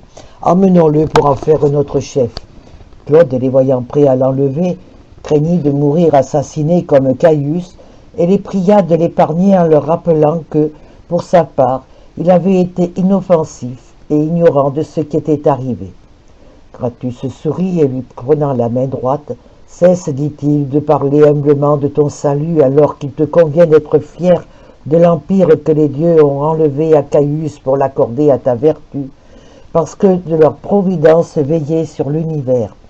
Va et revendique le trône de tes ancêtres. » Mais il soutenait Claude car c'était à peine si celui-ci pouvait tenir sur ses jambes en raison de la crainte et de la joie que ses paroles lui causaient. Autour de Gratus se rassemblèrent beaucoup de gardes du corps. En voyant emmener Claude, ils avaient le visage renfrogné, croyant qu'on le menait au supplice pour expier des forfaits, alors que toute sa vie, il s'était tenu à l'écart des affaires et avait couru de très grands dangers sous le gouvernement de Caius. Quelques-uns demandaient même que l'on confiât au consul seul le soin de le juger. Un plus grand nombre de soldats vint se réunir aux autres.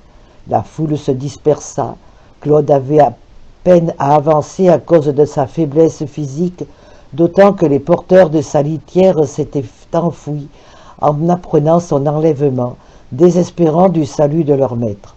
On arriva enfin sur la place du Palatin, lieu qui fut le premier habité dans la ville de Rome, à ce que raconte son histoire, et l'on s'occupait déjà des affaires publiques quand se produisit un bien plus grand afflux de soldats, joyeux de voir Claude et très désireux de le proclamer empereur à cause de leur affection pour Germanicus, son frère, qui avait laissé le souvenir le plus glorieux à tous ceux qui l'avaient connu.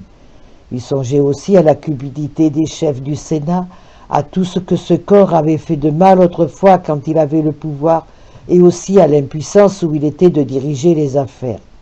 D'autre part, si le pouvoir suprême devenait à nouveau le bien d'un seul, ce maître serait dangereux pour eux, tandis que Claude, ayant reçu le pouvoir de leur faveur et de leur affection, reconnaîtrait ce service par les honneurs suffisants pour récompenser un tel bienfait. Démarche faite par le Sénat auprès de lui. Voilà ce qu'ils se disaient les uns aux autres ou en eux-mêmes et ce qu'ils exposaient à ceux qui ne cessaient d'affluer. Ceux-ci, à la recherche, à les entendre, accueillir avec empressement leurs propositions. Ils se serraient tous autour de Claude et l'entouraient, le portant eux-mêmes en chaise jusqu'à leur camp, pour qu'aucun obstacle ne vînt les retarder. Il y avait d'autre part des dissentiments entre la plèbe et les sénateurs, ceux-ci ne recherchant que leur prestige de jadis et désireux d'éviter la servitude que leur avait infligée la violence des tyrans, s'accommodaient aux circonstances. Mais la plèbe, jalouse du Sénat et comprenant que les empereurs étaient des freins contre les ambitions de celui-ci et des protecteurs pour elle, se réjouissait de l'enlèvement de Claude et pensait que son ascension à l'Empire lui épargnerait une guerre civile analogue à celle qui avait eu lieu du temps de Pompée. Le Sénat, apprenant que Claude avait été porté par les soldats dans leur camp, lui envoya les hommes les plus éminents par leur mérite pour le détourner de tout coup de force en vue de s'emparer du pouvoir et l'exhorter à s'en remettre au Sénat, car il était tout seul en face de tous et devait laisser à la loi le soin de pouvoir au bien public. Il devait se souvenir aussi des maux infligés à l'État par les tyrans précédents, des dangers qu'il avait lui-même courus avec les autres sous Caius. Détestant la dureté d'une tyrannie injustement exercée par autrui, il ne devait pas oser lui-même de son plein gré faire injure à sa patrie. Se laisser persuader et persévérer dans la vertu et sa tranquillité d'autrefois, il recevrait les honneurs décernés par les citoyens libres, et en cédant à la loi, en acceptant d'être tantôt un chef, tantôt un sujet, il gagnerait le renom flatteur d'un homme de bien. Mais s'il faisait un coup de folie sans être en rien instruit par la fin de Caius, il ne les verrait pas céder, car ils avaient avec eux une grande partie de l'armée, possédaient quantité d'armes et une multitude d'esclaves qui les servaient. Ce qui leur donnait surtout de l'espoir, c'était que la fortune et les dieux ne viennent au secours que des gens qui combattent pour la vertu et pour le bien, c'est-à-dire de ceux qui luttent pour la liberté de leur patrie. Les députés Veranius et Broncius, tous deux tribunes de la plèbe, lui parlèrent dans ce sens et, tombant à genoux, le supplièrent de ne pas jeter l'État dans les guerres et des malheurs. Mais quand ils virent que Claude était entouré de la grande masse de l'armée et que le consul n'était rien en comparaison de lui, ils ajoutèrent que s'il désirait le pouvoir, il devait le recevoir comme un don du Sénat. Ainsi, il exercerait de façon plus heureuse sous de plus favorables auspices, s'il le tenait non de la violence, mais des bons sentiments de ceux qui le lui auraient donné. Flavius Joseph, Antiquité judaïque. Démarche d'Agrippa auprès du Sénat et de Claude. Claude ressentait l'arrogance de cette ambassade, mais suivant pour le moment l'avis des délégués, il était disposé à la modération. Il avait cessé de craindre pour lui-même, à la fois parce que ses soldats montraient de la hardiesse, et parce que le roi Agrippa l'exhortait à ne pas laisser échapper un pouvoir qui lui était échu, sans qu'il y fût pour rien. Agrippa avait d'ailleurs agi envers Caius comme devait le faire un homme honoré par lui. Il avait embrassé son cadavre, et après l'avoir couché sur un lit et lui avoir donné des soins, autant que faire se pouvait, il s'était rendu auprès des gardes du corps en annonçant que Caius vivait encore, qu'il souffrait de ses blessures, et que des médecins étaient près de lui. Quand il eut appris que Claude avait été enlevé par les soldats, il se précipita auprès de lui, et le trouvant tout troublé et disposé à céder au Sénat, il lui rendit du courage en l'exhortant à revendiquer l'Empire. Après avoir ainsi parlé à Claude, il rentra chez lui. Puis quand le Sénat le manda, après s'être parfumé la tête comme s'il sortait d'un banquet, il vint et demanda aux sénateurs ce que faisait Claude. Ils lui dirent ce qui en était et, à leur tour, lui demandèrent ce qu'il pensait de la situation. Agrippa se déclara prêt à mourir pour l'honneur du Sénat, mais les invitait à considérer leurs intérêts, n'en négligeant tout ce qui leur ferait seulement plaisir.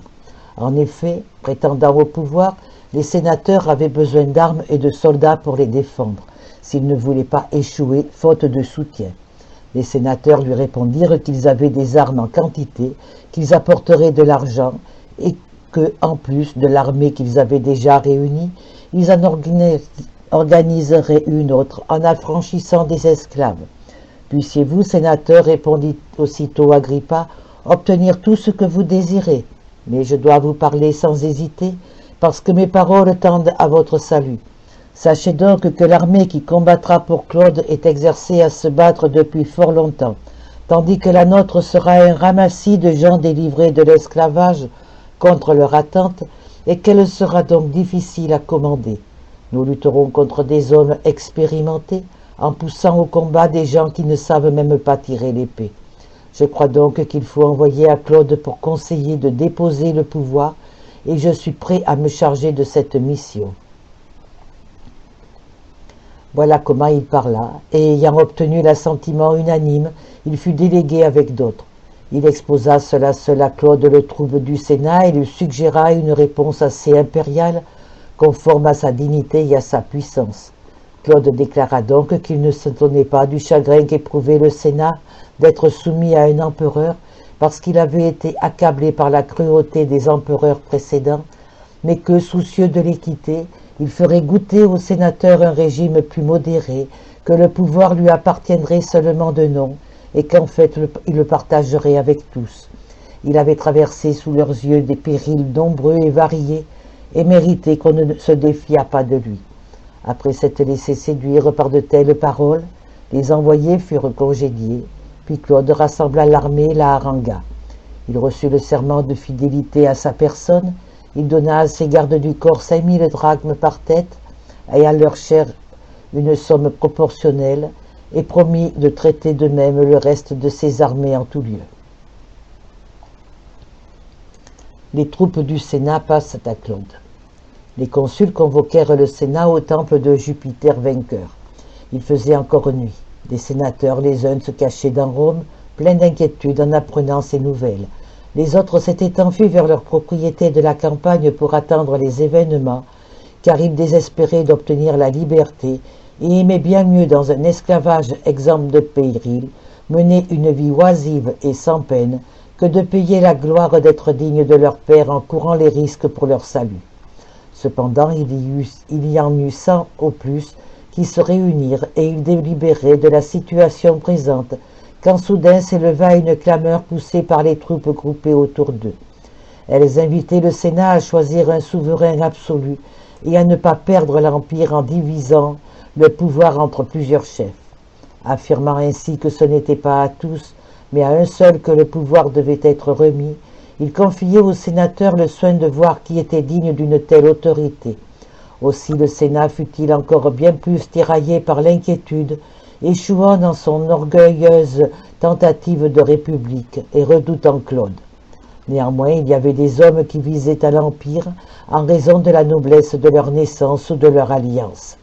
Marcus Vineius, illustre par sa propre noblesse et qui avait épousé la sœur de Caius, Julia, était disposé par exemple à revendiquer le pouvoir. Mais les consuls lui résistèrent en alléguant un prétexte après l'autre. Valerius Asiaticus était empêché par Vincianus, l'un des assassins de Caius, de songer à de tels projets. Il y aurait eu un massacre sans précédent si ceux qui convoitaient l'Empire avaient eu la possibilité de livrer bataille à Claude. Il y avait d'ailleurs des gladiateurs en grand nombre imposant, des soldats de la garde de nuit de Rome, de nombreuses rameurs qui affluaient au camp, de sorte que ceux qui aspiraient à l'Empire y renoncèrent, les uns pour épargner la ville, les autres par crainte pour eux-mêmes. Vers le début du jour, Chéréa et ceux qui étaient venus avec lui se mirent en devoir de haranguer les soldats. Dès que cette foule vit qui lui faisait de la main un signe de se taire et de se mettre en mesure de commencer à parler, elle excita du tumulte sans les laisser prononcer un mot, parce que tous étaient emportés par leur élan vers la monarchie. Les soldats réclamaient un empereur sans pouvoir souffrir de délai. Les sénateurs se demandaient avec embarras comment ils gouverneraient ou seraient gouvernés, puisque les soldats les accueillaient mal et que les meurtriers de Caius ne leur permettraient pas de céder aux soldats. Telle était la situation lorsque Chéréa, ne pouvant contenir sa colère devant la foule réclamant un empereur, annonça qu'il allait leur donner un général si on lui apportait une enseigne de Ticus. Cet Ticus était un cocher de la faction appelée Verte, très favorisé par Caius, et qui tourmentait les soldats en leur imposant des tâches dégradantes pour la construction des écuries impériales. Voilà le reproche que Chéréa leur jetait entre autres du même genre, et il dit encore qu'il apportait la tête de Claude, car il était étrange de donner l'Empire à l'imbécilité, après l'avoir donné à la folie. Mais les soldats ne furent nullement retournés par ces paroles. Ils tirèrent l'épée, levèrent leur enseigne, et se précipitèrent vers Claude pour faire cause commune avec ceux qui lui avaient prêté serment. Ainsi le Sénat était abandonné, sans défenseur, et les consuls ne différaient plus en rien de simple particulier. Il y eut de l'effroi et de l'abattement. Ces hommes ne savaient pas ce qui leur arrivait par suite de l'irritation de Claude contre eux, s'injuriaient réciproquement et étaient pleins de regrets. Alors Sabinus, un des meurtriers de Caius, s'avança au milieu de l'assemblée et menaça de se tuer avant de laisser Claude devenir empereur et de voir rétablir la domination des esclaves. En même temps, il accusait Chéréa de trop aimer la vie, puisque lui, qui avait le premier bravé Caius, considérait l'existence comme un bien, alors qu'au prix même de celle-ci ne pouvait rendre la liberté à sa patrie. Chéréa répondit qu'il n'hésiterait pas davantage à mourir, mais qu'il voulait cependant connaître les dispositions de Claude. Châtiment des principaux conjurés, suicide de Sabinus. Telle était la situation de ce côté, mais au camp tous se hâtaient d'offrir leur service à Claude. L'un des consuls, Quintus Pomiponius, était surtout accusé par les soldats pour avoir exhorté le Sénat à rétablir la liberté. Ils se précipitèrent sur lui, l'épée haute, et l'auraient tué si Claude ne les en avait empêchés. Après avoir ainsi arraché le consul au danger, il le fit sécher à son côté. Quant aux sénateurs qui accompagnaient Quintus, ils ne furent pas accueillis avec les mêmes honneurs. Certains même reçurent des coups et furent chassés de la présence de Claude. Apronius partit avec des blessures, et tous se trouvèrent en danger. Alors le roi Agrippa vint demander à Claude de se conduire avec plus de modération avec les sénateurs, car s'il maltraitait le Sénat, il ne pourrait plus en être le maître.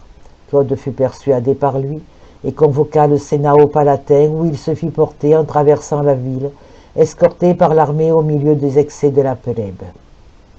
Les premiers des meurtriers de Caius qui se présentèrent à la vue de tous furent Chéréa et Sabinus, alors qu'il leur était défendu de se montrer en public par ordre de Polion, fraîchement investi par Claude de la préfecture du prétoire. Une fois arrivé au Palatin, Claude convoqua ses amis et les fit vite voter au sujet de Chéréa. Ceux-ci trouvaient son acte plein d'éclat, mais n'en accusaient pas moins son auteur de perfidie et déclaraient juste de le châtier pour intimider la prospérité. On emmena donc Chéréa à la mort, et avec lui Lupus et de nombreux Romains. Chéréa, dit-on, supporta son malheur avec grandeur d'âme. Non seulement il ne changea pas de visage, mais il chargea de reproches Lupus qui s'était mis à pleurer. Comme Lupus, ayant quitté ses vêtements, se plaignait d'avoir froid, il lui dit que le froid n'était pas ordinairement contraire au tempérament des loups.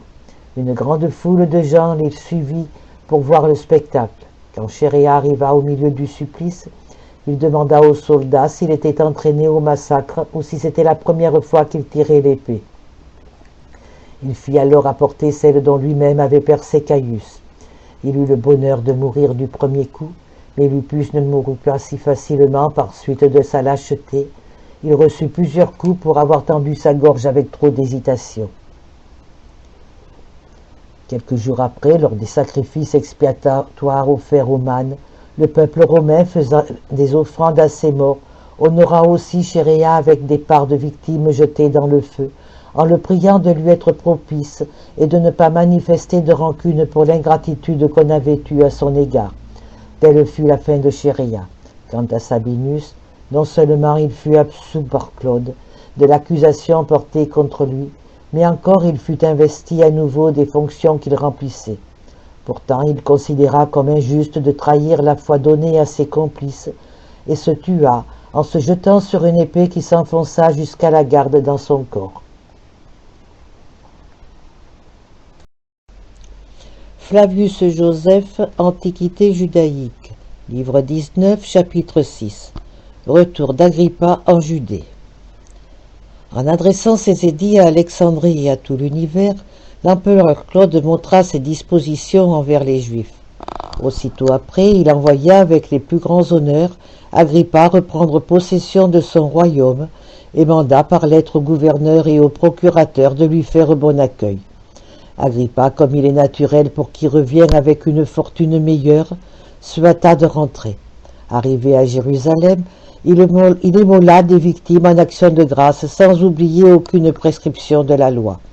C'est pourquoi il ordonna qu'un grand nombre de nazirs fussent rasés. La chaîne d'or que Caïs lui avait donnée et qui pesait autant que celle de fer dont avaient été enchaînées ses royales mains, monument de sa triste infortune et en même temps témoignage de son sort meilleur, fut suspendue à l'intérieur des enceintes sacrées au-dessus du tronc des offrandes, pour qu'elle fût un exemple montrant que les grands peuvent un jour déchoir et que Dieu peut relever celui qui est tombé. En effet, l'offrande de la chaîne montrait clairement à tous que le roi Agrippa avait, pour une cause insignifiante, été jeté en prison et avait perdu sa dignité antérieure, et que, dès peu après, il avait été délivré de ses chaînes pour être investi d'une royauté plus brillante. Cela devait faire comprendre que toutes les grandeurs humaines peuvent décliner, tandis que ce qui est tombé peut se relever avec éclat. Après avoir accompli complètement toutes les cérémonies en l'odeur du Dieu, Agrippa dépouilla Théophile, fils d'Aran du grand pontificat, et transmit sa charge à Simon, fils de Boéthos, surnommé Cantéras. Simon avait 2 frères et son père Boéthos avait épousé la fille du roi Hérode, comme nous l'avons dit plus haut. Simon eut donc le pontificat ainsi que ses frères et son père, comme auparavant les 3 fils de Simon Onias, sous le gouvernement des Macédoniens, ainsi que nous l'avons raconté dans les livres précédents. Lettre de Publius Petronius aux gens de Dora en faveur des Juifs. Quand le roi eut ainsi organisé le grand pontificat, il récompensa les hiérosolymitains de leur dévouement envers lui. À cet effet, il les exempta de l'impôt dû pour chaque maison, parce qu'il jugeait bon de payer de retour ce qu'il avait traité avec affection. Il désigna comme chef de toute l'armée Silas, qui avait partagé toutes ses tribulations. Très peu de temps après, les jeunes gens de Dora, préférant l'audace à la sainteté, et portés par leur nature à une hardiesse téméraire, amenèrent dans la synagogue des Juifs une statue de l'empereur qu'ils y dressèrent. Cela irrita beaucoup Agrippa, car c'était comme la destruction de la loi nationale. Aussi alla-t-il trouver sans retard Publius Petronius, qui était alors gouverneur de Syrie, et il accusa les gens de Doras. Petronius ne fut pas moins indisposé par cet acte, il regardait également comme impie cette transgression des lois, et il écrivit au notable de Dora cette lettre irritée.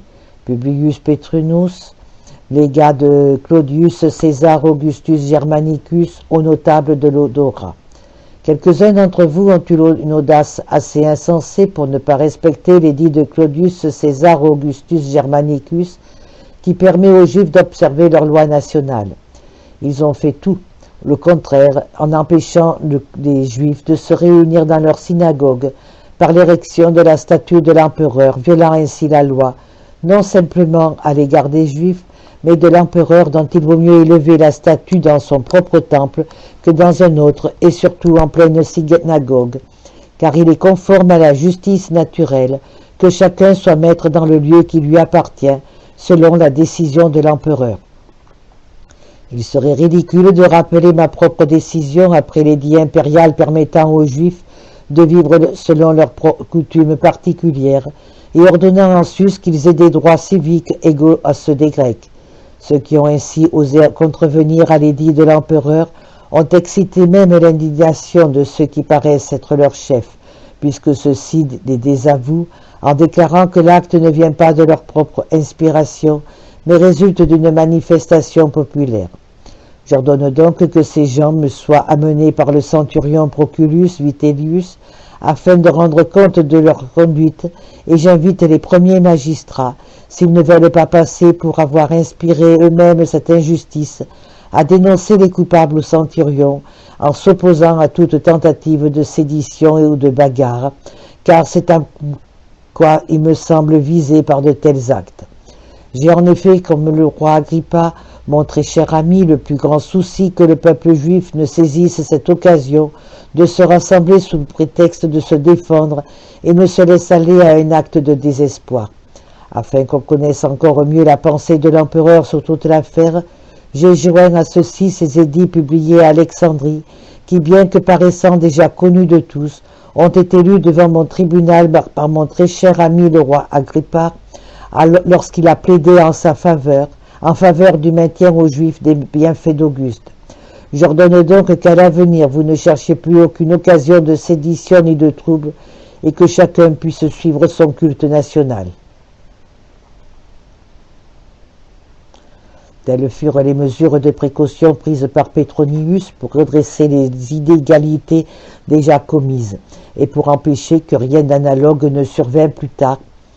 Quant au roi Agrippa, il priva du pontificat Simon Canteras pour le rendre à Jonathan, fils d'Anan, parce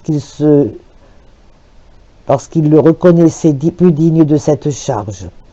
Mais celui-ci se voyait sans plaisir investi d'un tel honneur, et il le refusa en ces termes. « Je me réjouis, ô roi, que tu m'aies donné cette marque d'estime, et l'honneur que tu m'as confié de ton plein gré me va au cœur, bien que Dieu m'ait jugé tout à fait indigne du pontificat, mais il me suffit d'avoir revêtu une fois les vêtements sacrés, car autrefois, quand je les ai endossés, j'étais plus saint que je ne le suis maintenant pour les reprendre. Pour toi, si tu veux qu'un plus digne que moi reçoive maintenant cet honneur, laisse-moi te donner un conseil. Mon frère est pur de toute faute envers Dieu et envers toi, ô roi, et je te le recommande comme digne de cette charge. » Le roi, satisfait de ces paroles, admira les dispositions de Jonathan et donna le grand pontificat à son frère Matthias. Peu de temps après, Marsus succéda à Petronius dans le gouvernement de la Syrie. Flavius Joseph, Antiquité judaïque. Livre 19, chapitre 5. Claude rend à Agrippa le royaume de son grand-père et l'agrandit. Après s'être débarrassé de tous les soldats qui étaient suspects, Claude publia un édit où il confirmait à Agrippa le pouvoir que lui avait donné Caius et où il couvrait le roi d'éloges. Il ajoutait même à ses possessions toute la Judée et le pays de Samarie qui avait fait partie du royaume d'Hérode son grand-père. Il lui rendait cela à titre de bien qui était dû en raison de sa naissance. Il y ajouta encore Abila de Lysanias et toute la montagne du Liban, et il conclut avec Agrippa un traité au milieu du forum de la ville de Rome. Enleva à Antiochus le royaume qu'il possédait, mais lui fit don de la Commagène et d'une partie de la Cilicie. De plus, il libéra Alexandre Lysimaque de Labarque, un de ses vieux amis, qui avait été intendant de sa mère Antonia, et que Caius, irrité, avait fait enchaîner. Le fils d'Alexandre Lysimaque épousa Bérénice, fille d'Agrippa, et après la mort de ce Marcus, qu'il avait épousé en premières noces, Agrippa la maria à son frère Hérode, après avoir obtenu de Claude pour celui-ci le royaume de Chalcis. Vers le même temps, des troubles s'élevèrent entre Juifs et Grecs dans la ville d'Alexandrie. À la mort de Caius, la population juive qui avait été humiliée sous son gouvernement et terriblement maltraitée par les Alexandrins, reprit courage et courut aussitôt aux armes. Claude ordonna, par une lettre au gouverneur d'Égypte, de réprimer cette révolte. Il envoya aussi à Alexandrie et en Syrie, à la prière des rois Agrippa et Hérode, un édit conçu en ces termes: Tiberius Claudius César Augustus Germanicus, grand pontife investi de la puissance tribunicienne, édicte, attendu que depuis longtemps déjà et dès l'origine les Juifs d'Alexandrie, appelés Alexandrins, ont cohabité avec les Alexandrins et ont reçu des rois l'égalité des droits civiques avec eux, comme il ressort clairement de leurs lettres et édits. Attendu qu'une fois qu'Alexandrie eut été soumise à Auguste, à notre empire, ils ont gardé leurs droits sous tous les gouvernements envoyés aux diverses époques, sans qu'aucune contestation ait été soulevée au sujet de ces droits. Attendu qu'au moment où Aquila était à Alexandrie, quand mourut l'éthnarque des Juifs, Auguste n'a pas empêché alors la domination d'éthnarque parce qu'il voulait que tous les sujets puissent rester fidèles à leurs coutumes particulières sans être contraints d'enfreindre la loi de leur père. Attendu que les Alexandrins se sont soulevés contre les Juifs de leur ville sous le règne de l'empereur Caius, qui, en raison de son extrême folie et de sa démence, a humilié les Juifs parce que leur peuple n'avait pas voulu transgresser sa religion ancestrale et le saluer comme un Dieu, je veux que la démence de Caius ne fasse déchoir la population juive d'aucun de ses droits et qu'elle conserve les mêmes privilèges qu'antérieurement, restant fidèle à ses coutumes nationales, et j'ordonne aux deux parties de veiller avec la plus grande attention à ne provoquer aucun trouble après la publication de mon édit. Édit de Claude conservant les Juifs d'Alexandrie et ceux du reste de l'Empire. Tels étaient les termes de l'édit envoyé à Alexandrie en faveur des Juifs. Celui qui s'adressait au reste de l'univers était le suivant. Tiberius Claudius César Augustus Germanicus, grand pontife, investi de la puissance tribunicienne, consul désigné pour la deuxième fois, édicte. Les rois Agrippa et Hérode, qui me sont très chers, m'ayant demandé de permettre à tous les Juifs vivant dans l'Empire romain de conserver les mêmes droits que ceux d'Alexandrie, j'ai accepté volontiers à leur prière, et ce n'est pas seulement parce qu'ils me le demandaient que je le leur ai accordé, mais aussi parce que j'ai jugé dignes ceux en faveur de qui j'étais sollicité, en raison de leur fidélité et de leur amitié pour les Romains, et surtout parce que je regardais comme légitime qu'aucune ville, même grecque, ne fut privée de ses droits puisqu'elle les avait conservés même sous le divin Auguste. Il est donc juste que dans tout l'univers soumis à notre pouvoir, les Juifs aussi conservant sans entrave les coutumes ancestrales. Mais je les avertis à présent de ne pas abuser désormais de ma bonté et de ne pas mépriser les croyances des autres peuples alors qu'ils gardent leurs propres lois. Je veux que mon édit soit transcrit par les magistrats des villes, colonies et municipes d'Italie et ailleurs, par les rois et les princes avec l'aide de leurs propres agents, et qu'il soit affiché pendant 30 jours au moins en un lieu où l'on puisse lire facilement de plein pied. Flavius Joseph, Antiquité judaïque, livre 19, chapitre 7, Disgrâce de Silas. Silas, le commandant de l'armée du roi, lui avait été fidèle dans toutes ses infortunes, n'avait jamais refusé de partager aucun de ses dangers, et avait même souvent assumé les tâches les plus dangereuses. Aussi était-il plein d'assurance, supposant que son amitié éprouvée avait droit à des honneurs égaux.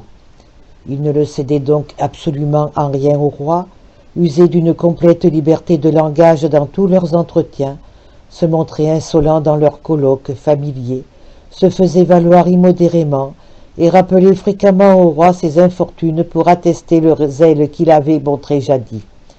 Il ne cessait de raconter longuement combien il avait pris de peine pour lui. À force de dépasser la mesure, il semblait faire des reproches au roi. Aussi celui-ci éprouvait-il quelque déplaisir de la liberté de langage excessive de cet homme, car le souvenir d'un temps de honte est pénible, et celui qui rappelle sans cesse les services rendus est un sot. Silas finit par irriter grandement le cœur du roi, et celui-ci, obéissant plus à la colère qu'à la raison, ne se contenta pas de le priver de son commandement, mais le fit enchaîner pour l'exiler dans son pays. Pourtant, avec le temps, sa colère s'adoucit, et il jugea l'homme d'après la saine raison, en se remémorant toutes les peines qu'il avait subies pour lui. Le jour donc où il célébrait son anniversaire, jour de joie et de fête pour tous les sujets, il rappela Silas pour le faire souper immédiatement avec lui. Mais Silas, dont le caractère était indépendant, croyait avoir un juste sujet de ressentiment et ne le cacha pas à ceux qui vinrent le trouver. « À quel honneur, leur dit-il, le roi me rappelle-t-il pour me le faire perdre bientôt? Car même les premiers honneurs que m'avait valu mon dévouement pour lui, bien loin de m'être conservés, m'ont été outrageusement ravis. Croit-il que j'ai abdiqué ma liberté de langage parce que j'en ai pleinement conscience? Je clamerai davantage encore tous les dangers dont je l'ai délivré, toutes les peines que j'ai supportées pour lui assurer la liberté et la sécurité et la gloire, tous les services pour lesquels mes récompenses ont été des chaînes et un obscur cachot. Je n'oublierai jamais cela, peut-être même délivré de ma dépouille charnelle, mon âme gardera-t-elle la mémoire de ma bravoure? Voilà ce qu'il hurlait en ordonnant de le redire au roi. Celui-ci, voyant son caractère intraitable, le laissa de nouveau en prison. Agrippa était alors occupé à renforcer aux frais de l'État les remparts de Jérusalem du côté de la ville neuve, en les élargissant et en les élevant. Il aurait réussi à les rendre inexpugnables pour toute force humaine si Marsus, le gouverneur de Syrie, n'avait dénoncé cette entreprise par une lettre à l'empereur Claude. Celui-ci, craignant quelque révolte, ordonna à Agrippa d'arrêter sur le champ la construction des remparts, et le roi ne voulut pas désobéir. Construction du roi Agrippa, notamment à Berytus. La nature de ce roi le portait à être bienfaisant par ses dons, à tenter de donner à ses peuples une haute idée de lui et à s'assurer la célébrité par beaucoup de dépenses. Il se réjouissait de faire plaisir aux gens et aimait qu'on louât sa vie, différent entièrement en cela du roi Hérode, son prédécesseur. Ce dernier, en effet, avait une nature perverse. Il châtiait durement, il haïssait sans mesure, il se reconnaissait mieux disposé pour les Grecs que pour les Juifs. Il ornait les villes des étrangers en leur donnant de l'argent et en y édifiant parfois des bains et des théâtres. Il éleva dans certaines villes des temples, des portiques dans d'autres, tandis qu'il n'accordait à aucune ville juive la moindre réparation ou le moindre don digne de mémoire. Au contraire, le caractère d'Agrippa était doux et sa bienfaisance était égale pour tous. Il était plein d'humanité pour les gens de race étrangère et leur témoignait aussi sa libéralité. Mais il était également serviable pour ses compatriotes et leur marquait encore plus de sympathie. Ce qu'il y a de sûr, c'est qu'il vivait volontiers et continuellement à Jérusalem et qu'il gardait dans leur intégrité les institutions des ancêtres. Il se maintenait lui-même dans une complète pureté et ne laissait pas écouler un jour sans offrir des sacrifices prescrits.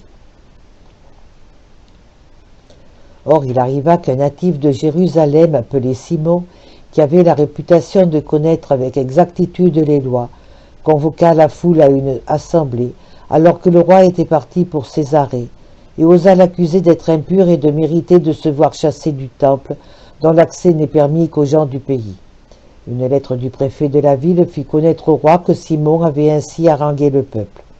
Le roi le fit venir et comme il était alors au théâtre, il lui fit prendre place à côté de lui, puis avec calme et douceur, « Dis-moi, dit-il, s'il y a ici quelque chose qui soit défendu par la loi. » L'autre, ne sachant que répondre, le pria de lui pardonner. Alors le roi se réconcilia avec lui plus vite qu'on ne s'y attendait, car il jugeait que la douceur est plus digne d'un roi que la colère, et savait que la modération convient plus à la grandeur que l'emportement. Il renvoya Simon après lui avoir fait même quelques présents. Il avait construit nombre d'édifices en beaucoup d'endroits, mais il honora les Bériciens d'une manière particulière. En effet, il leur bâtit un théâtre qui l'emportait sur beaucoup d'autres par son luxe et sa beauté. Un amphithéâtre très coûteux, et en outre des bains et des portiques sans chercher dans aucun de ses ouvrages à épargner la défense, à lésiner sur la beauté ou sur la grandeur. Il fit des largesses magnifiques quand on le consacra. Ainsi, il organisa dans le théâtre des spectacles où il présenta des œuvres musicales de tout genre et des compositions donnant des plaisirs variés. Il montra sa générosité par le nombre de gladiateurs amenés dans l'amphithéâtre où, voulant charmer les spectateurs également par les combats en masse, il mit aux prises 2 troupes de 700 hommes. Pour cela, il désigna tous les criminels dont il disposait, afin de les châtier tout en faisant d'un spectacle de guerre une réjouissance pacifique, et il fit tuer tous ces hommes jusqu'au dernier. Flavius Joseph, Antiquité judaïque, livre 19, chapitre 8. Entrevue d'Agrippa et de plusieurs rois à Tibériade. Après ces cérémonies de Bérite, Agrippa se rendit à Tibériade, ville de Galilée. Il était très admiré des autres rois. Aussi vinrent près de lui Antiochus de Commagène, Sampsigéramos, roi des Mèdes, Cotys, roi de l'Arménie mineure, Polémon, qui était devenu prince du Pont, et Hérode, frère du roi, et lui-même roi de Chalcis. Il les reçut tous et les hébergea en les traitant amicalement, de manière à montrer au plus haut degré la grandeur de son âme et à prouver qu'il était bien digne d'être honoré de ses visites royales. Mais tandis qu'ils étaient encore chez lui, arriva Marsus, gouverneur de Syrie. Observant donc les honneurs dus aux Romains, Agrippa s'avança à sa rencontre à plus de 7 stades de la ville. Et pourtant cela devait être à l'origine d'un dissentiment entre lui et Marsus. Il avait en effet emmené avec lui sur son char tous les autres rois. Leur concorde et une telle amitié entre eux furent suspects à Marsus, qui ne jugeait pas utile aux Romains l'entente de tant de princes. Aussitôt il envoya à chacun d'eux certains de ses familiers pour les inviter à se retirer sans délai, chacun dans son pays. Agrippa fut chagriné de ce procédé, et depuis ce temps-là en voulut à Marsus. Il enleva à Matthias le grand pontificat et mit à sa place Élionaios, fils de Cantéras. Mort d'Agrippa. Il y avait déjà 3 ans accompli qu'il régnait sur toute la Judée, et il se trouvait à Césarée, ville appelée auparavant forteresse de Straton.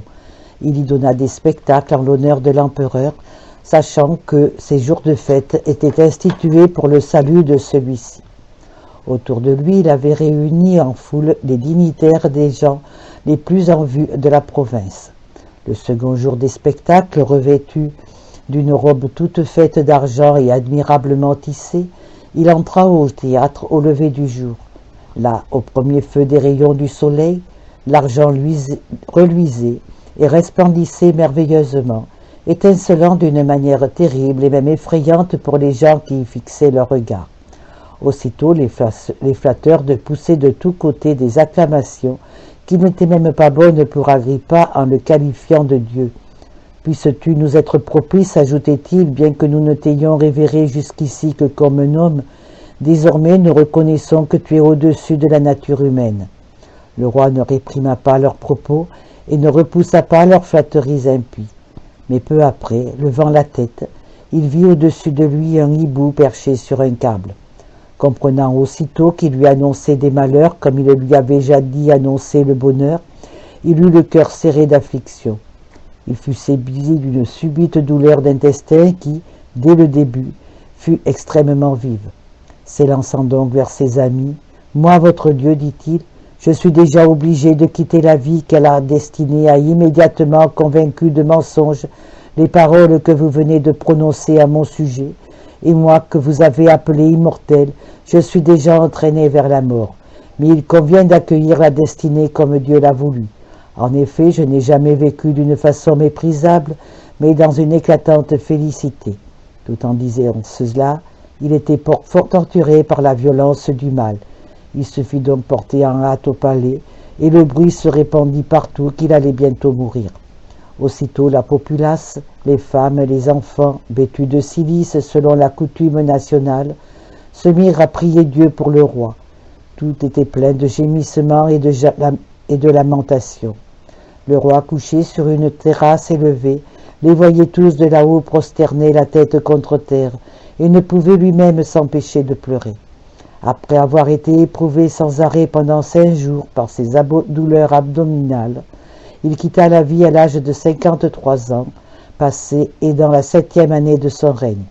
En effet, il avait régné 4 ans sous l'empereur Caius, car il avait possédé 3 ans la tétrarchie de Philippe et avait obtenu en outre la 4e année celle d'Hérode. De plus, il avait encore ajouté à cela 3 ans, où, sous le principat de l'empereur Claude, il avait régné sur les régions indiquées plus haut, possédant en outre la Judée, Samarie et Césarée. Il tirait de là les revenus les plus considérables, à savoir 12 millions d'adrachmes, et cependant il dut emprunter beaucoup, car il était si généreux qu'il dépensait plus largement que ne le comportaient ses revenus, et il n'épargnait rien dans ses libéralités. Exécution de Silas. Alors que le peuple ignorait encore qu'il eût expiré, Hérode, roi de Chalcis, et Helcias, général et ami du roi, envoyèrent d'un commun accord Ariston, le plus fidèle des serviteurs, tuer Silas, leur ennemi, comme si le roi l'avait ordonné. Flavius Joseph, Antiquité judaïque, livre 19, chapitre 9. Descendance d'Agrippa, désordre à Césarée. Voilà comment finit le roi Agrippa. Il laissait comme descendant un fils, Agrippa, qui était dans sa 17e année, et 3 filles, dont l'une, Bérénice, âgée de 16 ans, avait épousé son oncle paternel Hérode, tandis que les 2 autres, Marianne et Drusilia, étaient vierges. Marianne avait 10 ans et Drusilia 6. Leur père les avait promises en mariage. Marianne à Julius Archelaüs, fils de Chelcias, Drusilia à Épiphane, fils du roi de Commagène, Antiochus. Mais lorsqu'on sut qu'Agrippa était mort, les habitants de Césarée et de Sébaste, oublieux de ses bienfaits, agirent comme ses ennemis acharnés. Ils lançaient des calomnies insoutenables contre le mort. Tous les soldats qui se trouvaient là, et il y en avait un grand nombre, envahirent la résidence, enlevèrent les statues des filles du roi, et d'un commun accord les portèrent dans les lupanars, où, après les avoir hissées sur la terrasse, ils les outragèrent de leur mieux, en commettant des actes trop indécents pour être relatés. S'attablant dans les lieux publics, on célébrait des banquets populaires en s'ornant de couronnes, en se parfumant, en faisant des libations à Charonne et en échangeant des rasades en l'honneur du roi, de la mort du roi. Ces gens oubliaient non seulement les marques de bienveillance dont Agrippa les avait comblées, mais encore celles de son aïeul Hérode, qui avait fondé ces villes et construit à grands frais des ports et des temples. La Judée soumise à un procurateur. Agrippa, fils du défunt, était à ce moment à Rome, où il était élevé près de l'empereur Claude. Quand ce dernier apprit la mort d'Agrippa et les outrages commis envers lui par les habitants de Sébaste et de Césarée, il fut affligé pour lui et irrité de cette ingratitude. Il voulait donc immédiatement envoyer le jeune Agrippa prendre possession de la royauté et désirait en même temps confirmer la foi jurée par des serments. Mais ceux des affranchis et de ses familiers qui avaient sur lui la plus grande influence l'en détournèrent, lui disant qu'il était dangereux de confier un royaume si important à un tout jeune homme qui n'était pas encore sorti de l'enfance et qui ne pourrait supporter le poids de l'administration, puisque, même pour un homme fait, la royauté est un lourd fardeau. L'empereur trouva qu'il avait raison, Il envoya donc comme gouverneur de la Judée et du reste du royaume Cuspius Fabius, accordant ainsi au défunt la faveur de ne pas introduire dans son royaume son ennemi Marsus. Il ordonna avant tout à Fabius de châtier les habitants de Césarée et de Sébaste pour leur violence à l'égard du mort et de leurs insultes à l'égard des vivantes, et d'envoyer dans le port pour y faire campagne l'escadron des habitants de Césarée et de Sébaste, ainsi que leurs 5 cohortes, tandis qu'un nombre égal de légionnaires romains de Syrie devaient venir prendre leur place. Cependant, ceux qui avaient reçu l'ordre de partir ne s'en allèrent pas. En effet, une délégation envoyée par eux apaisa Claude, et ils optèrent de demeurer en Judée. Dans la suite, ils furent à l'origine des plus grandes calamités pour les Juifs, parce qu'ils jetèrent les semences de la guerre qui eut lieu sous Florus. C'est pourquoi Vespasien, après sa victoire, comme nous allons le raconter bientôt, les chassa de la province.